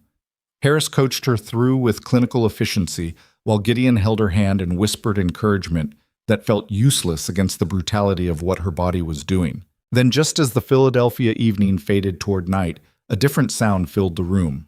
A baby crying. It's a girl, Harris said, lifting the tiny, blood-covered infant. Healthy lungs, good color. You did it, Mrs. Mercer. Rowan collapsed back against sweat-soaked pillows, sobbing with relief and exhaustion. Harris cleaned the baby quickly, wrapped her in a clean towel, and placed her on Rowan's chest. Hello, Ember, Rowan whispered, touching her daughter's face with shaking fingers. I'm your mother, and nobody's ever taken you away from me. The baby opened dark eyes, still cloudy with newness, and made a small sound that might have been recognition, or might have been nothing, but felt like everything. Gideon sat on the edge of the bed, looking at the woman he loved and the child she'd fought the world to keep, and felt something shift inside him. Not completion, but understanding. This was what mattered. Not land or inheritance or family approval. This, a mother holding her daughter in a small room while the world moved on outside, indifferent to their small miracle. She's beautiful, he said quietly. She's alive. Rowan looked up at him, tears still streaming. We're both alive. We won. You won, he corrected again. No. She reached for his hand, laced their fingers together. We won, all 3 of us. Outside, Philadelphia settled into night. Somewhere in the city, Edmund Mercer was dealing with his loss. Somewhere far west, Montana waited cold and indifferent. But in that small room, as Ember nursed for the first time and Rowan finally let herself rest, the future felt less like a threat and more like a promise. They'd survived the storm. Everything else they'd figure out together. Rowan woke 3 hours after giving birth to find Ember sleeping in a makeshift cradle Mrs. Chen had somehow conjured. A wooden drawer lined with soft blankets, positioned beside the bed where Rowan could reach her daughter without rising. Gideon sat in the chair by the window, head tilted back, finally asleep after refusing to leave her side through labor. Everything hurt. Her body felt torn apart and stitched back together wrong. But when Ember made a small sound and Rowan turned to look at her, really look at her daughter's tiny fists and dark hair, and the way her mouth moved even in sleep, the pain became something bearable. Proof of survival rather than defeat. You're awake. Gideon's voice came quiet from the chair. Not asleep after all. Can't really sleep. Too afraid I'll wake up and this will have been some exhaustion dream. Rowan touched Ember's face gently. Did we really win? You really won. He moved to sit on the edge of the bed. Sullivan came by while you were sleeping. The judge's ruling is official. The divorce is finalized, custody is yours, and Edmund has no legal grounds to contest it. He'll try anyway. Maybe. But now you have documentation. Legal standing. He can try all he wants. You've got the law on your side for once. Rowan closed her eyes, letting that truth settle. For 3 years she'd been Edmund's wife, Edmund's problem, Edmund's mistake to correct. Now she was just Rowan, legally free, legally a mother, legally no one's property but her own. What happens now? She asked quietly. Now you heal, rest, feed your daughter. Gideon paused. And then we figure out where home is. Montana. Has to be Montana. That's where my land is, where the cabin… She stopped, reality crashing through relief. Except I don't know if I even own that land anymore. Edmund's lawyers claimed it was purchased with stolen funds. If the territory court sides with him, then we file the Philadelphia court's decision there, use it to prove the money was yours. Gideon took her hand. But Rowan, we don't have to go back to Montana if you don't want to. We could go anywhere. Colorado like we talked about, Oregon, California. No. The answer came immediate and certain. I built something in Montana. Maybe it wasn't much. Maybe it was just a cabin that leaked and a garden that barely survived. But it was mine. I'm not giving it up because Edmund tried to take it. She saw something shift in Gideon's expression, approval mixed with concern. Then we go back. But not immediately. You need time to recover, and Ember's too small to travel that far yet. How long? A month? Maybe 2. Give your body time to heal. Give her time to get stronger. He squeezed her hand. I know you want to rush back and reclaim everything, but you can't build a life if you destroy yourself getting there. Rowan wanted to argue, but exhaustion and pain made a convincing case for patience. 1 month. Then we leave whether I'm ready or not. Stubborn? You're just figuring that out now? He smiled, and in that moment, Rowan saw the future stretching ahead. Not easy, not simple, but possible.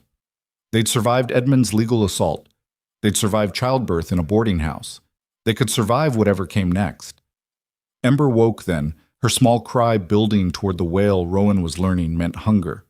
She picked up her daughter carefully, still learning how to hold something so fragile, and began nursing while Gideon moved to give them privacy. But Rowan caught his hand. Stay. You're part of this family too, even if no laws made it official yet. Yet, he repeated, and the word held promise. They stayed in Philadelphia for 6 weeks. Rowan healed slowly, her body recovering from birth with the same stubborn determination she'd applied to everything else. Ember grew from a tiny, fragile thing into a baby with opinions, hungry, wet, tired, each state announced with increasing volume. Mrs. Chen proved unexpectedly helpful, appearing with advice Rowan hadn't asked for but needed anyway, showing her how to swaddle, how to calm a colicky baby, how to function on 2 hours of broken sleep. Sullivan handled the legal aftermath, filing the court's decision with Montana territorial authorities and beginning the process of securing Rowan's property rights. Edmund made one attempt at appeal, claiming procedural irregularities, but the judge rejected it with language that suggested he was done with the Mercer family drama. It's over, Sullivan told them during his final visit. Edmund has exhausted his legal options. The divorce is final, custody is yours, and the Montana property is legally recognized as your sole ownership. He handed Rowan a folder thick with documentation. Keep these safe. If anyone questions your rights again, these papers answer every argument. Rowan held the folder like it was something precious, which it was. 3 years of marriage reduced to legal documents that said she was free. Thank you, she said, for believing me when most lawyers wouldn't have. Thank you for being stubborn enough to make it worthwhile. Sullivan smiled. Good luck out west, Mrs. Mercer, though I suspect you make your own luck anyway. He left, and Rowan sat with her freedom papers and her sleeping daughter, feeling something she hadn't felt in longer than she could remember. Hope. Not the desperate hope that drove her to Montana originally, the hope of someone running from disaster. This was quieter, more durable, the hope of someone who'd already survived the worst and realized she was still standing. Gideon found her like that an hour later, Ember asleep against her chest, papers spread across the small table. What are you thinking? He asked. That we should leave next week, before winter makes the journey impossible. You're barely 6 weeks postpartum. I'm strong enough. And staying here another month means arriving in Montana when the snow's already falling. She looked at him. I want to go home, Gideon. I want Ember to grow up in the place I built for her, not in some Philadelphia boarding house where every street reminds me of Edmund. He studied her face, reading the determination there, and nodded. Then we leave next week. But we take the journey slow. Stop when you need rest. Don't push through exhaustion just to prove you can. When have I ever done that? She asked, and they both laughed because they both knew the answer was constantly. They left Philadelphia on a cold November morning, the kind of day that warned winter was coming fast. Mrs. Chen packed them food for the journey and refused payment beyond what they'd already given her for the room. "You take care of that baby," she said, touching Ember's cheek, "and you take care of her mother. She acts tough, but tough people break hardest when they finally do." "I know," Gideon said. They boarded the westbound train with everything they owned packed into 2 bags and a small trunk. Ember slept through the first hour, then woke screaming, and Rowan spent the next 3 hours walking the narrow corridor between seats, trying to calm her while other passengers shot annoyed glances their direction. "Welcome to motherhood," an older woman said when Rowan finally got Ember settled. "It doesn't get easier, you just get better at functioning while exhausted." "That's not encouraging."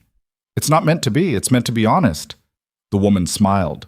"But you look like someone who values honesty over comfort, so you'll manage fine." The journey took 8 days instead of the 4 it had taken traveling east. They stopped twice when Ember developed a fever that terrified Rowan until a doctor in a small Missouri town explained it was normal for infants, nothing dangerous. They stopped again when Rowan herself got sick, her body still recovering from childbirth and the stress of travel. Each delay felt like failure, like proof she'd left Philadelphia too soon. But Gideon never said those words. He just adjusted their plans, found clean rooms, brought food Rowan could stomach, and held Ember when Rowan needed to sleep. He'd stopped asking if she was okay, she clearly wasn't, and started just doing whatever needed doing without comment. "You're good at this," Rowan said one night in a nameless Nebraska hotel, watching him change Ember's diaper with increasing competence. "At what? Keeping a tiny human from dying? The bar seems low. At being a partner. At helping without making it feel like charity or obligation." She paused. "Edmund never changed a diaper. Wouldn't have even if we'd had children earlier. That was women's work in his mind. Edmund was a fool. Edmund was a product of his world. Women exist to look pretty and produce heirs. Men exist to make money and decisions." She watched Gideon finish swaddling Ember, his movements gentle and careful. "You don't think like that. My mother ran our ranch's books, made most of the important financial decisions, while my father handled cattle and politics." Gideon brought Ember to Rowan so she could nurse. "I grew up knowing women were just as capable as men at everything that mattered, sometimes more capable." "Your mother sounds formidable." "She is, and furious with me for choosing you over family expectations." He sat beside Rowan on the narrow bed. "But I think she'd like you if she gave herself permission." "Will she? Give herself permission?" Gideon was quiet for a moment. "I don't know. My father burned a lot of political capital defending us at that town meeting, and I threw away an engagement that would have secured water rights he'd been chasing for years. That's not something families forgive easily out here. So we're both alone now. No family support, no safety net." Rowan looked down at Ember nursing, so small and dependent. "Just us against whatever comes next." "Just us?" Gideon agreed. "Is that enough?" She thought about that question seriously. A year ago, the answer would have been no. She'd needed to prove she could survive completely alone, that she didn't need anyone. But somewhere between building that cabin and fighting Edmund in court and giving birth while Gideon held her hand, Rowan had learned the difference between independence and isolation. Independence meant choosing who you let into your life. Isolation meant being too afraid to choose anyone. "It's enough," she said finally. "More than enough. Bossed." They reached Helena on a December afternoon when snow was already piling in the streets. Rowan stood on the train platform holding Ember, looking at the territorial capital that had seemed so big 6 months ago and now just felt like another stop on the journey home. "We could stay here tonight," Gideon offered. "Get supplies, rest before the final push to your property." "Our property," Rowan corrected. "If you're staying, it's ours. I'm done pretending this is just my problem to solve." Something shifted in his expression. Surprise, maybe, or relief that she'd finally stopped holding him at arm's length. "Our property. I'll get horses. You find a place that's willing to rent to a family with a screaming infant." "She doesn't scream that much." As if summoned, Ember wailed loud enough to startle a nearby horse. Rowan sighed. Fine. She screams constantly, but she's ours and we love her anyway. They found rooms at a boarding house run by a woman who claimed she'd raised 8 children and was therefore immune to baby noise. Rowan collapsed into bed while Gideon went to arrange horses and supplies for the final leg home. When he returned 3 hours later, he found her awake, staring at the ceiling while Ember slept beside her. "Can't sleep?" he asked. "Too many thoughts. What if the cabin burned down while we were gone? What if someone else claimed the land despite the court documents? What if you drive yourself crazy with hypotheticals?" He sat on the bed's edge. "Tomorrow, we'll ride out there and see what's real instead of imagining disasters." "I'm good at imagining disasters. Had a lot of practice." "Then maybe it's time to practice imagining things working out instead." She turned to look at him. "You really believe that? That things can just work out?" "I believe we make them work out. There's a difference." He lay down beside her, careful not to disturb Ember between them. "Nothing about the last 6 months worked out on its own. You fought for every inch, but you won, Rowan. The disaster you ran from didn't catch you. You outran it. Barely. Barely still counts." They fell asleep like that. The 3 of them crowded in a narrow bed in a Helena boarding house. And if anyone had told Rowan a year ago this would be her life, unmarried mother, disgraced and broke, sharing a bed with a man who'd given up everything to stand beside her, she would have thought it sounded like failure. But lying there with Gideon's warmth on one side and Ember's tiny breathing on the other, failure felt like the wrong word for what she'd built. Bye. The ride to Rowan's property took most of the next day. Snow made the trail difficult, and Ember's protests at being jostled in the sling Rowan had fashioned slowed them further. By the time they crested the final rise and her clearing came into view, the sun was setting and Rowan's whole body ached from riding so soon after giving birth. The cabin still stood, not burned, not collapsed, not claimed by squatters or destroyed by weather, just standing there exactly as she'd left it, rough and imperfect and hers. "It's still here," she said, something breaking loose in her chest. "I built it right enough that it survived without me." "You built it right enough that it'll survive with you," Gideon corrected.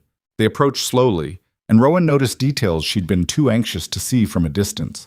Someone had stacked additional firewood near the door.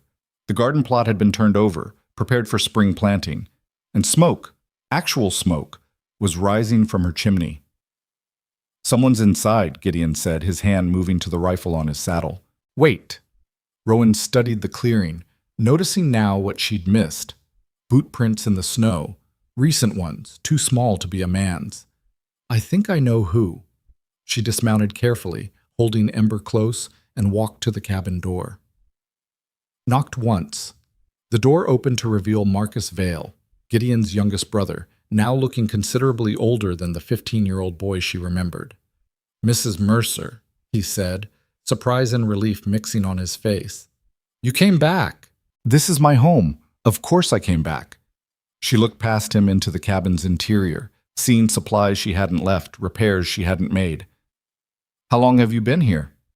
"On and off for 3 months, since word got back that you'd gone to Philadelphia and might not return." Marcus glanced at Gideon, still on his horse. "Ma sent me. Said someone should make sure your place didn't fall apart while you were gone, and it might as well be me since I wasn't useful for much else." "Your mother sent you." Rowan turned to Gideon. "Did you know about this?" "No, I swear." He dismounted, approaching his brother. "Marcus, what's happened at home?" The boy, no, young man, shifted uncomfortably. "Pa's still angry. Says your name can't be spoken in his presence. But Ma's different. She won't say it out loud, but she asks about you every time someone comes back from this direction. And when Mrs. Mercer's situation came up at another council meeting, Ma stood up and told them all to mind their own business." "She defended me?" Rowan asked. "Defended your right to be left alone, anyway. Said the territory was founded on people escaping judgment, and anyone who forgot that could answer to her personally." Marcus managed a small smile. Half the women at that meeting nodded along. The other half looked scandalized. Gideon laughed, surprised and genuine. "That sounds like Ma. She made me promise to keep this place standing, said you'd come back eventually, Mrs. Mercer, and you'd need a home to come back to." Marcus looked at Ember, curiosity bright in his eyes. "Is that the baby everyone talked about?" "This is Ember. Rowan adjusted the blanket so he could see her daughter's face. Born 6 weeks ago in Philadelphia right after I won my divorce case. You won? Marcus's face split into a grin. That's... Ma's going to want to hear about that. She said you were braver than most men twice your size. Your mother said that. Among other things, most of which I probably shouldn't repeat in polite company. He stepped back from the doorway. You should come inside. I've kept the fire going, and there's stew from this morning. Not great stew, but edible. They moved into the cabin, and Rowan felt something settle in her chest. The specific relief of returning to a place that was yours and finding it still standing. The interior looked better than when she'd left. Marcus had chinked gaps in the walls, repaired the table's wobbly leg, and organized her meager supplies with military precision. You've done good work here, Gideon said, examining the repairs. Ma teach you all this? Some. Some I figured out myself. Marcus poked at the fire. Turned out I'm better at building things than managing cattle. Pa wasn't pleased when I mentioned it. Pa's not pleased about much these days. Gideon sat at the table, and Rowan saw exhaustion catching up with him finally. But thank you for this, for keeping Rowan's place safe. Our place, Rowan corrected again, then looked at Marcus. Will you tell your mother thank you for sending you, for defending me, for all of it? I'll tell her. He gathered his coat, preparing to leave. She said if you came back, I should let her know. She might, well, I don't know what she'll do, but she'll want to know. After Marcus left, Rowan and Gideon sat in the cabin's warmth while Ember nursed, both too tired to speak but needing to sit with the reality that they were actually here, actually home, actually beginning whatever came next. Your mother doesn't hate me, Rowan said finally.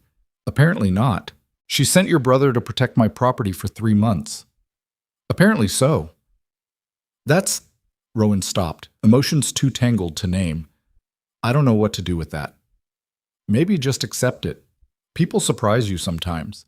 Even family you thought had written you off. Gideon reached across the table, took her hand. Maybe especially them. Winter came hard that year, the kind of cold that made even breathing hurt. But the cabin held. The repairs Rowan and Gideon had made months ago, combined with Marcus's improvements, kept the wind out and the warmth in. They rationed supplies carefully, supplementing with game Gideon hunted and the root vegetables Marcus had stored. Ember grew despite the hardship, gaining weight and developing a personality that suggested she'd inherited her mother's stubbornness. She cried when hungry, laughed when warm, and seemed utterly unconcerned that her family was barely scraping by in a Montana wilderness. 3 weeks after their return, someone knocked on the door. Gideon answered to find Catherine Vale standing in the snow, her horse steaming behind her, her expression carefully neutral. Ma, Gideon said, surprise clear in his voice. May I come in? Catherine asked. Or have I burned that bridge beyond repair? You kept my cabin standing while I fought for my freedom in Philadelphia, Rowan called from inside. I think that earns you entry. Catherine entered, and Rowan got her first good look at Gideon's mother, a tall woman in her 50s, handsome rather than pretty, with the kind of bearing that suggested she'd spent her life making hard decisions and living with consequences. She looked around the cabin's sparse interior, taking in the poverty Rowan couldn't hide, and her expression softened slightly. It's smaller than I expected, Catherine said. It's what I could afford to build alone. Rowan stood, holding Ember. Mrs. Vale, I want to thank you. Catherine, if you're going to be part of my son's life, we should skip the formalities. She moved closer, studying the baby. This is her? Ember? Yes. She looks healthy. That's good. Winter babies in this territory don't always thrive. Catherine reached out, and after a moment's hesitation, Rowan let her hold her granddaughter. Not actually her granddaughter, legally or biologically, but the child of the woman her son loved. Close enough. Why are you here? Gideon asked carefully. Because my son gave up everything for something he believed in, and I wanted to see if it was worth it. Catherine rocked Ember gently. Samuel's still furious. He won't speak your name, won't acknowledge your existence, but Samuel was always better at holding grudges than admitting when he was wrong. And you? Rowan asked. Do you think he was wrong? Catherine was quiet for a long moment. I think my son saw someone fighting impossible odds and decided she was worth fighting beside. I think that says more about his character than any decision to marry well ever would have. She looked at Rowan directly. But I also think you're going to have a harder life than you would have if Gideon had walked away. Money's scarce, support's scarcer, and the territory isn't kind to people who defy its expectations. I'm aware. Are you? Because stubborn determination only takes you so far. After that, you need community, resources, people willing to help when things get desperate. Catherine handed Ember back. Which is why I'm here to offer those things. Not as charity, as investment in my son's future and the woman he's chosen to build it with. What kind of investment? Gideon asked. Cattle. 20 head to start, enough to build a small herd, feed to get them through the rest of winter, and access to Vale water rights for grazing. She pulled papers from her coat. All documented, all legal. Consider it a delayed wedding gift. Rowan stared at the papers, then at Catherine. Your husband's going to be furious. Samuel doesn't make every decision in our marriage, no matter what he thinks. Catherine smiled slightly. Besides, the cattle are technically mine. Inheritance from my father. Samuel has no say in how I distribute my own property. Gideon's voice caught. Thank you. Don't thank me yet. 20 cattle don't make a ranch. You'll still need to build everything else from scratch. Fencing, shelter, water systems. It's years of work ahead of you. She looked between them. But you've both proven you're capable of hard work. So maybe you'll make it, maybe you won't. Either way, you won't fail because I didn't give you a chance. She left as abruptly as she'd arrived, riding back into the cold morning. Rowan and Gideon stood in the doorway watching her disappear, holding papers that represented more than cattle, represented acknowledgement, acceptance, family that refused to give up even when stubbornness demanded it. Your mother's terrifying, Rowan said. I know. I think I like her. Most people do, once they stop being intimidated. They spent the rest of winter planning, drawing maps of where fencing would go, calculating costs for supplies, discussing what kind of ranch they could build with limited resources and unlimited determination. Ember grew through it all, hitting small milestones that felt enormous. First smile, first time sleeping 4 hours straight, first recognition of her parents' voices. Spring came late that year, but when it finally arrived, it came with purpose. The snow melted fast, turning the clearing into mud that dried slowly under reluctant sun. Gideon built a proper shelter for the cattle Catherine had delivered. Rowan planted a garden twice the size of her first attempt, using seeds Marcus brought along with quiet encouragement from his mother. They worked from dawn until dark most days, falling into bed exhausted while Ember slept between them, and slowly, so slowly it was almost invisible day to day, something started taking shape. Not a ranch yet. Not really. But the beginning of one. One morning in late May, Rowan stood in her garden, watching the first shoots of green push through soil she'd turned herself and realized she'd been on this land exactly 1 year. 12 months since she'd arrived pregnant and alone with nothing except fear and determination. 12 months of building and losing and fighting and winning and discovering that survival wasn't an ending, but a beginning. What are you thinking? Gideon asked, coming up behind her with Ember strapped to his chest in the carrier they'd fashioned from canvas and rope. That I'm tired. Understandable. And that I'm happy. She turned to face him. Which feels strange to say after everything that's happened.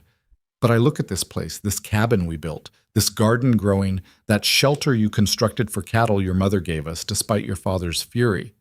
And I'm happy. How is that possible? Because you finally stopped just surviving and started living. He shifted Ember, who was awake and looking around with increasing curiosity. Survival was getting through each day. This is building something that lasts past today. We should get married, Rowan said suddenly. Gideon blinked. What? Legally, properly married. I'm divorced now.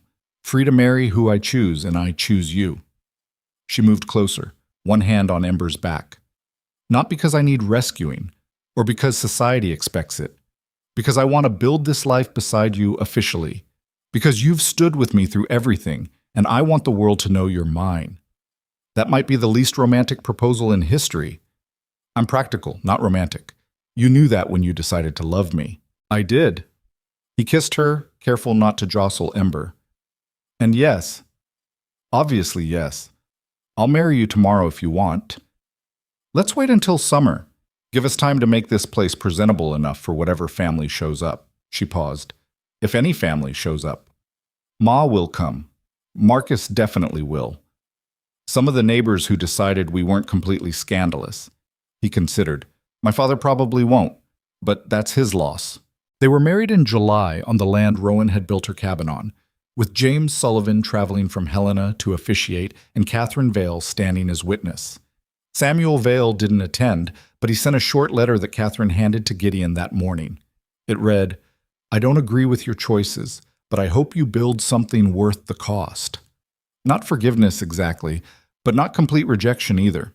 A door left open in case someday reconciliation became possible. The ceremony was short, practical, witnessed by the small community that had slowly decided maybe Rowan and Gideon deserved a chance after all.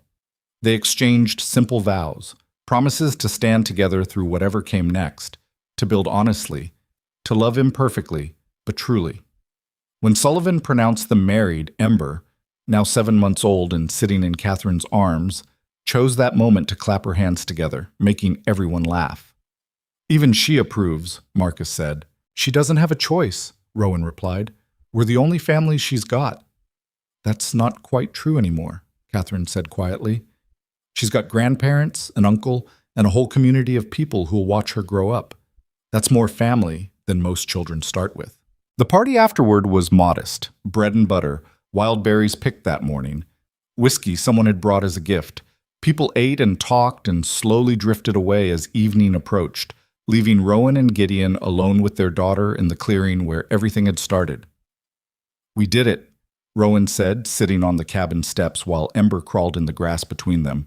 Built a life that actually works. It's not finished. We've still got years of work ahead.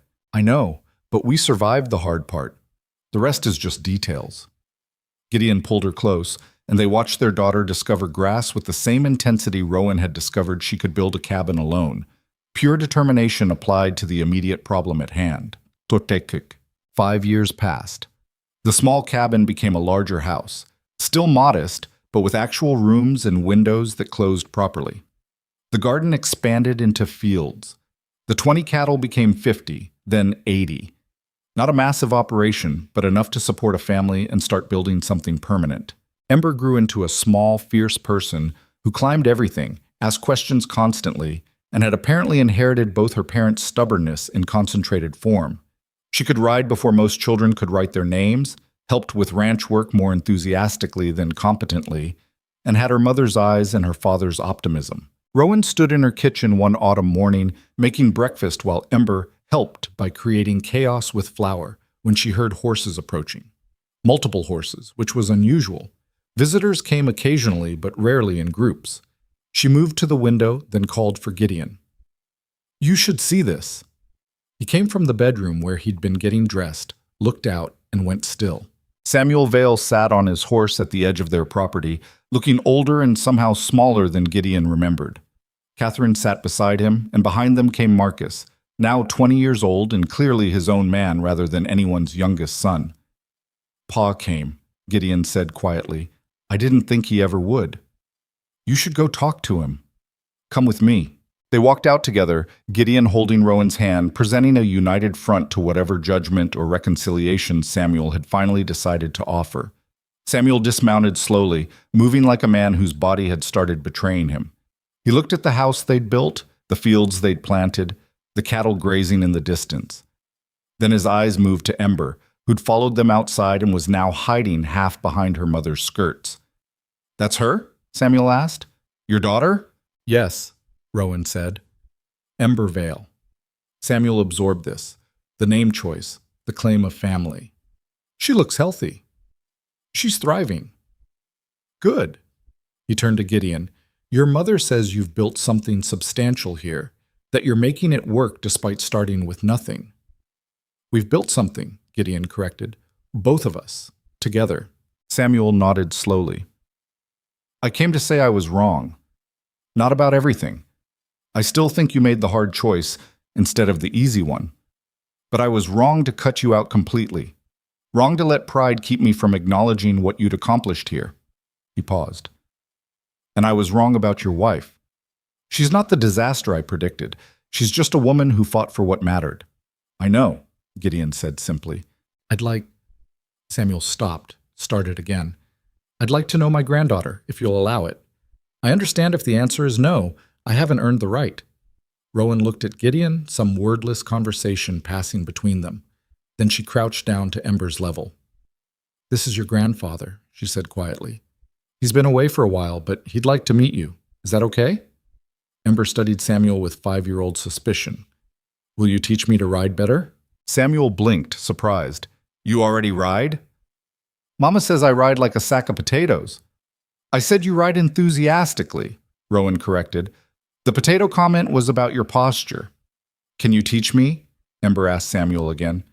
Yes, Samuel said, and something in his face cracked open. Not quite a smile, but close. I can teach you. They spent the day together, awkward at first, then slowly settling into something that wasn't forgiveness exactly, but might become it eventually. Samuel taught Ember basic horsemanship, while Catherine helped Rowan prepare dinner, and Marcus talked to Gideon about possibly working on their ranch part-time since he decided cattle management wasn't his calling. What is your calling? Gideon asked. Carpentry, maybe. Building things. Marcus looked at the house. Like what you two did here. Starting from nothing and making something permanent. That evening, after Samuel and Catherine had left with promises to visit again soon, Rowan and Gideon sat on their porch while Ember slept inside. The Montana sky spread above them, vast and indifferent as always, but the land beneath felt different now. Less hostile, more like home. Do you ever regret it? Rowan asked. Giving up your inheritance, your father's approval, all those years of family conflict? Gideon considered the question seriously. Sometimes I wonder what life would have looked like if I'd married Celeste, stayed on the path everyone expected. He took her hand. But then I look at what we built. This ranch, this family, this life nobody thought was possible, and the wondering stops. Because this is real. That other life would have just been comfortable. Comfortable isn't nothing. No, but it's not everything either. He pulled her closer. You taught me that. You taught me that fighting for something difficult was better than accepting something easy. I didn't teach you anything. You already knew it. You just needed permission to act on it. Maybe. Or maybe we taught each other. He kissed her forehead. Either way, we're here now, making it work. That's more than most people manage. Inside, Ember called out in her sleep, some childish dream playing out behind closed eyes. Rowan started to rise, but Gideon stopped her. I'll check on her. You rest. He disappeared inside, and Rowan sat alone with the Montana night, thinking about the journey that had brought her here. The betrayal that sent her running. The cabin she'd built alone to prove she needed no one. The man who'd seen her stubborn independence and decided it was worth standing beside instead of trying to control. They'd lost things along the way. Family approval, financial security, the safety of conventional choices. But they'd gained something harder to name and impossible to quantify. Not happiness, exactly, because some days were still brutal and exhausting, but purpose, partnership. The knowledge that they'd built something real from nothing except determination and trust. Ember's crying stopped, soothed by whatever comfort Gideon had offered. Rowan stood, stretched her body that still ached from ranch work, and walked inside to join her family. The cabin, no, the house, she corrected herself, was warm and full of the small sounds of people living. Gideon had settled Ember back to sleep and was now banking the fire for the night. He looked up when Rowan entered, smiled that quiet smile that meant everything was okay for now. Ready for bed? He asked. Always? She moved beside him, and they stood together in the house they'd built, looking at the life they'd created. We did good, didn't we? We did good, he agreed. And standing there in the Montana darkness, with her husband beside her and her daughter sleeping safely down the hall, Rowan Mercer Vale understood something she'd spent years learning. Strength wasn't about standing alone. It was about knowing when to stand with someone who respected your fire instead of trying to extinguish it. She'd come west to prove she needed no one. She'd found instead that she could choose someone, that needing wasn't weakness if the person you needed stood beside you as an equal. That love forged through hardship could outlast pride, scandal, and fear itself. And in the end, that was its own kind of freedom, maybe the truest kind there was.